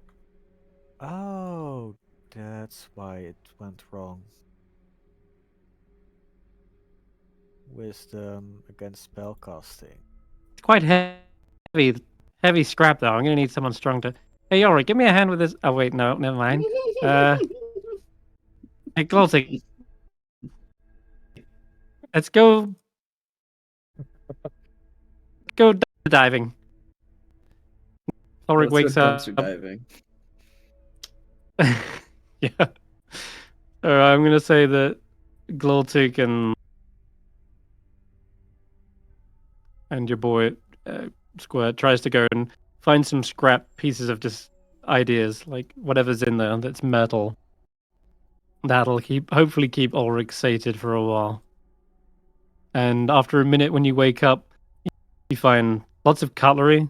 There's a giant spoon that looks like it's from a Comically story large about. spoon. Yeah, comically large. Like if you actually look in here, Really spoonful. I'd say that's the spoon right there. And something about a story about a spoon ran can I away have with ice a cream I'm over a looking spoonful? for it, Fork. I'm looking for it. The cow jumped over the moon. But it's just yeah. a. That's Hey, right. little The diddle, saucer the ran cat away in with the a spoon, fiddle, and the the cow spoon has jumped a over the little. moon. The little duck loved to see such sport, and the dish ran away with the spoon. That's right. The dish ran away, but didn't run away with the spoon. The spoon was caught and eaten by the cow that jumped over the moon. Wow. So that's how that story went. He's like jumping over the moon to get him. Like, oh. Yep. So yes, The cow was over when you the come moon to, or you find there's a. to eat her new spoon. He is. He's over the moon. Ah. Oh my god. When you come to, It's you like a wake up and there's a buffet. giant spoon in your mouth. Oh, it's like a lollipop. What? Yes. Oh wait. Yes. It is changed. It is unconscious already. Cool. He erodes that slowly. It's a Vaike and That'll keep you Baird going. choose Juniper to follow him. Baird will take one final look towards where Obscurity was to make sure that she isn't just appeared behind him as soon as Vaike walked away. Okay. Juniper's happily following you along, giving you comforting nuzzles. Okay, well, the next part, I guess, of your journey lies. Oh, wait, Jack. We should get Jack back here. Jack. Also, you can all have a long rest at this point, by the way. Woo! Do people need to make checks for remembering me here in Fable? In 'Cause favor, I presume as. we're- Yeah. Yes, they would. Because I Be presume we'll just try the intelligence plan saving again. throws. We would try the everyone sleeping in a pile plan again. Yeah, it might work this time. Alright, make an intelligence check, you said? Saving throw. Intelligence saving throw. That's better for me. It's a -1. Oh. Whoa. Do I have any form of advantage because of last time in my labyrinth recall? You did last time, didn't you? Did you roll last time with advantage? I don't think he rolled I with don't know if I advantage, but did. he used I just think I rolled good. No, you just You rolled rolled pretty like well. a Maybe the 14. Oh yeah, and then pathways we. are clearer now in my head. Oh Okay. fuck! It was a save. That's right. We're gonna There's keep no it way I as can make flat, a save. Ulric. All right. Possibly because you may have advantage, but then that's counteracted by the fact that the curse does slowly adapt. But we'll see what it gets. It's too jolly Not for too sad bad. bed music. Not bad. Hold on. Hold on, the brothers remember. I know the -2. Hold on. Does the other blonde? No, he doesn't. It's an intelligence save. Oh, Of man. course, I'm not gonna make it. Hey, I didn't think me and Ulrich were gonna make it. Wait. You know, not everyone could be smart. Just notice this one. Okay. Question. Roll for Glottic as well. Actually, no, that doesn't make sense to roll for Glottic. Yeah, what if he remembers? We Can won't I remember roll past with together, but yeah. advantage as I'm trying to write in my book, and then while writing fall asleep and trying to use my book to get Bird's dream? Getting Baird's dream. Baird's eventually. dream. Yeah. You want to sit next to Baird or sleep right Yeah. on? on top of them. Basically, Uh, we're okay. supposed to be in a sleeping pile, right? Cuddle puddle. Cuddle puddle. Yeah. So I'm As just long as gonna. bed is closest to you. Yeah, I'm gonna use Baird sort of as a pillow for my book. Okay. All right, you can roll advantage, since their memories are going to be written into your book, and you might be able to extrapolate some of that in the morning. Nope, Okay, it's still bad. it's still a 7. It's still bad, but 17 on Vaike looks like they're the highest. I think it was 19 or something you rolled last time. No, it couldn't have been. It was a It was 14 not. That Ulric was rolled. not me. I think it was Ulric was the highest, and he got like a 13, 14. It was not very high. It was kind of like he got the minimum success rate. Uh-huh. So Ulric and Vaike, likewise before, in the twisting mind of your labyrinth recall, this memory comes flooding back to you. The story that was recounted about Baird, and even not just remembering them, actually having them fresh in your mind from the book that you were reading, they all seem to bubble to the surface. Specifically, that one memory I mentioned about him helping you befriend Snurg to eat the pie, which really happened, and you just couldn't quite remember it. Likewise for Vaike, see if there's a Vaike memory that you may have read whilst you were looking through the book. Yes, okay. Specifically, throughout this night, you have a dream because, of course, that moment has been replaying in your head. You recounted it just then when you were talking about using the sword as a toy, disrespecting its purpose.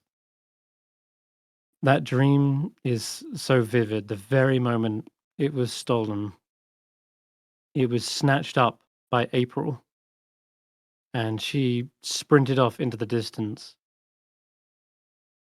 There was no chance you were going to get it. Even Derlegrond warned against chasing after the Coven thieves, for it could be dangerous. Who knows who else they're working for? But there is, out of everyone, one person who did not give up. One person who didn't just let that lie. They weren't going to be outdone. And in this vision, in this memory, you see Baird, of all people, as a young little chicken sprinting off, chasing after April as fast as they could into the carnival, into the crowd. And as their form disappeared into the strangers and into the lights, that memory had been forgotten. That memory of them disappeared. Just some kid running around causing trouble, perhaps. But the reality was that Baird was there the whole time, and he was the one who didn't give up.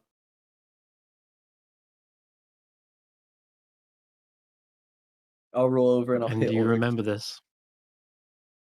Yeah. Very pleasant Yeah, sleep. say. My memories might be a bit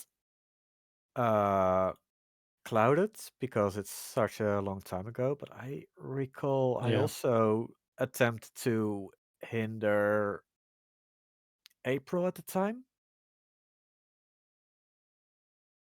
I tried to chase after them.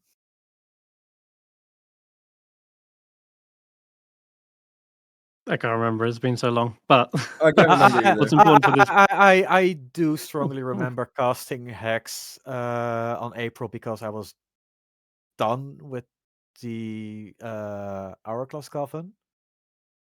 Sure. I couldn't. Okay. Maybe you yeah. did. I can't remember. But Yeah. what's important for the story is partly Yeah. is remembering Baird doing the same, Yeah. running after and not giving up. So sorry, as you said, Vaike, you punch Ulric to wake him up.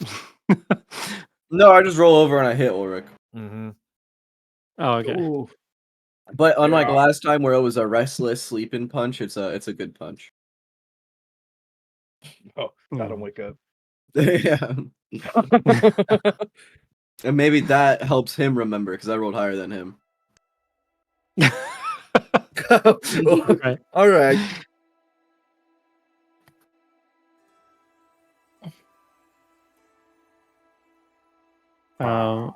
But yeah, Snug is there in the dream when you were remembering him offering you pie, and you remember thanking Baird because they were an accessory for helping Snug. Because you do remember, and if you ever rewatch that episode, Snug just suddenly had a complete change of heart halfway through. He'd caught himself saying like, "Oh God, it's a monster," and then he's like, "Wait, no, I'm a monster too," and that's how people used to see me. And so he suddenly had a sympathy wash over him, and then offered you pie out of the blue. It's great, but yeah, that gut punch, wrenching moment when you realize Baird was there. Baird was a real friend of yours back in the original visit the carnival when you were kids. And Snug is your friend too. Snug's also been there. Friend. Yeah. Snug is in fact allowed in the cuddle pile. Yeah. Actually, I will say Snug has been busy this whole time. He comes to sleep eventually, but throughout this whole time, Snug has been busy reading some books in the back with Yarnspinner and learning the ways of storytelling. Aw. That's sort of a behind the curtains thing that you guys wouldn't know about, but Wait, is this the DM Snurg like origin story? Is this where it started? No. no, not the origin story. But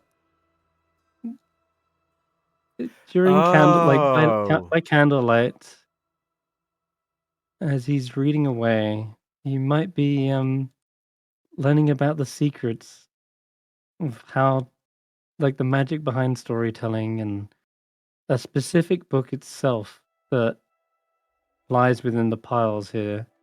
Let me find it exactly because it's quite fascinating.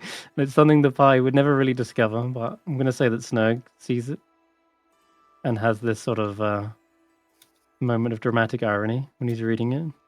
Just got to find it. Where is it?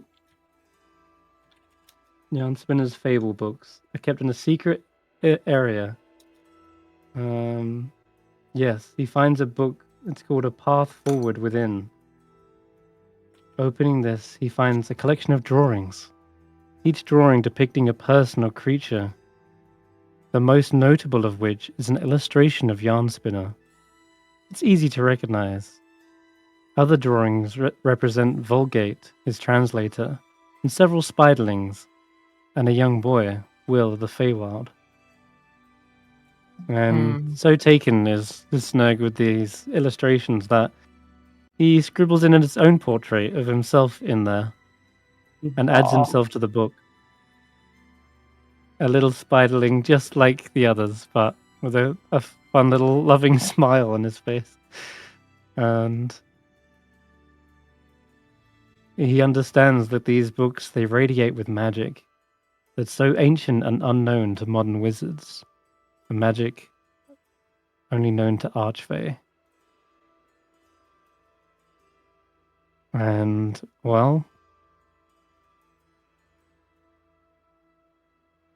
during which he might unlock some further secrets. I can't say much more without really going super meta, but really he just finds a book that is talking about the very strings of the world, the web that holds everything together. I won't go into any more than that, but I'll just say that it is beyond any kind of wizard's knowledge. It is truly meta-breaking, mind-boggling magic that Snug unlocks here and now. Andy knows about this, right? It is almost a full enlightenment moment where Snug his little 6 eyes are like dazzling with starlight as he realizes the threads can be manipulated. Stories are woven through the things he's reading, he understands what they're made of and how to write them and how to shape and shift stories, adding character, adding flair and narrative. All of these emotions and elements he starts to unlock and realizes the true power of them. And then he stares at the camera, looking at you, the viewer, right now. Snoke looks into the eyes of the audience and realizes he's part of a story right now. And he waves to chat. Oh my god. Hey guys, I hope you're enjoying the story right now. Can't wait to see where the Jumping Junipers get to next. Man, I'm gonna read more. I'm kind of sleepy. I might have to wait till next week to read. What? He lets out a little yawn, closes the book, and then joins the cuddle puddle. And dreams of enlightenment. Oh my god. dreams of the fourth wall. I like to falling think over. like we're dreaming of Baird, and then as soon as we start seeing Snurg, it's because he joined the pile. He just inserted himself. Make punches you, and then you look up and see Snurg looking at you, and then you pass out again. Yeah. I'm here too, guys. Oh, man. Brilliant. Well, okay.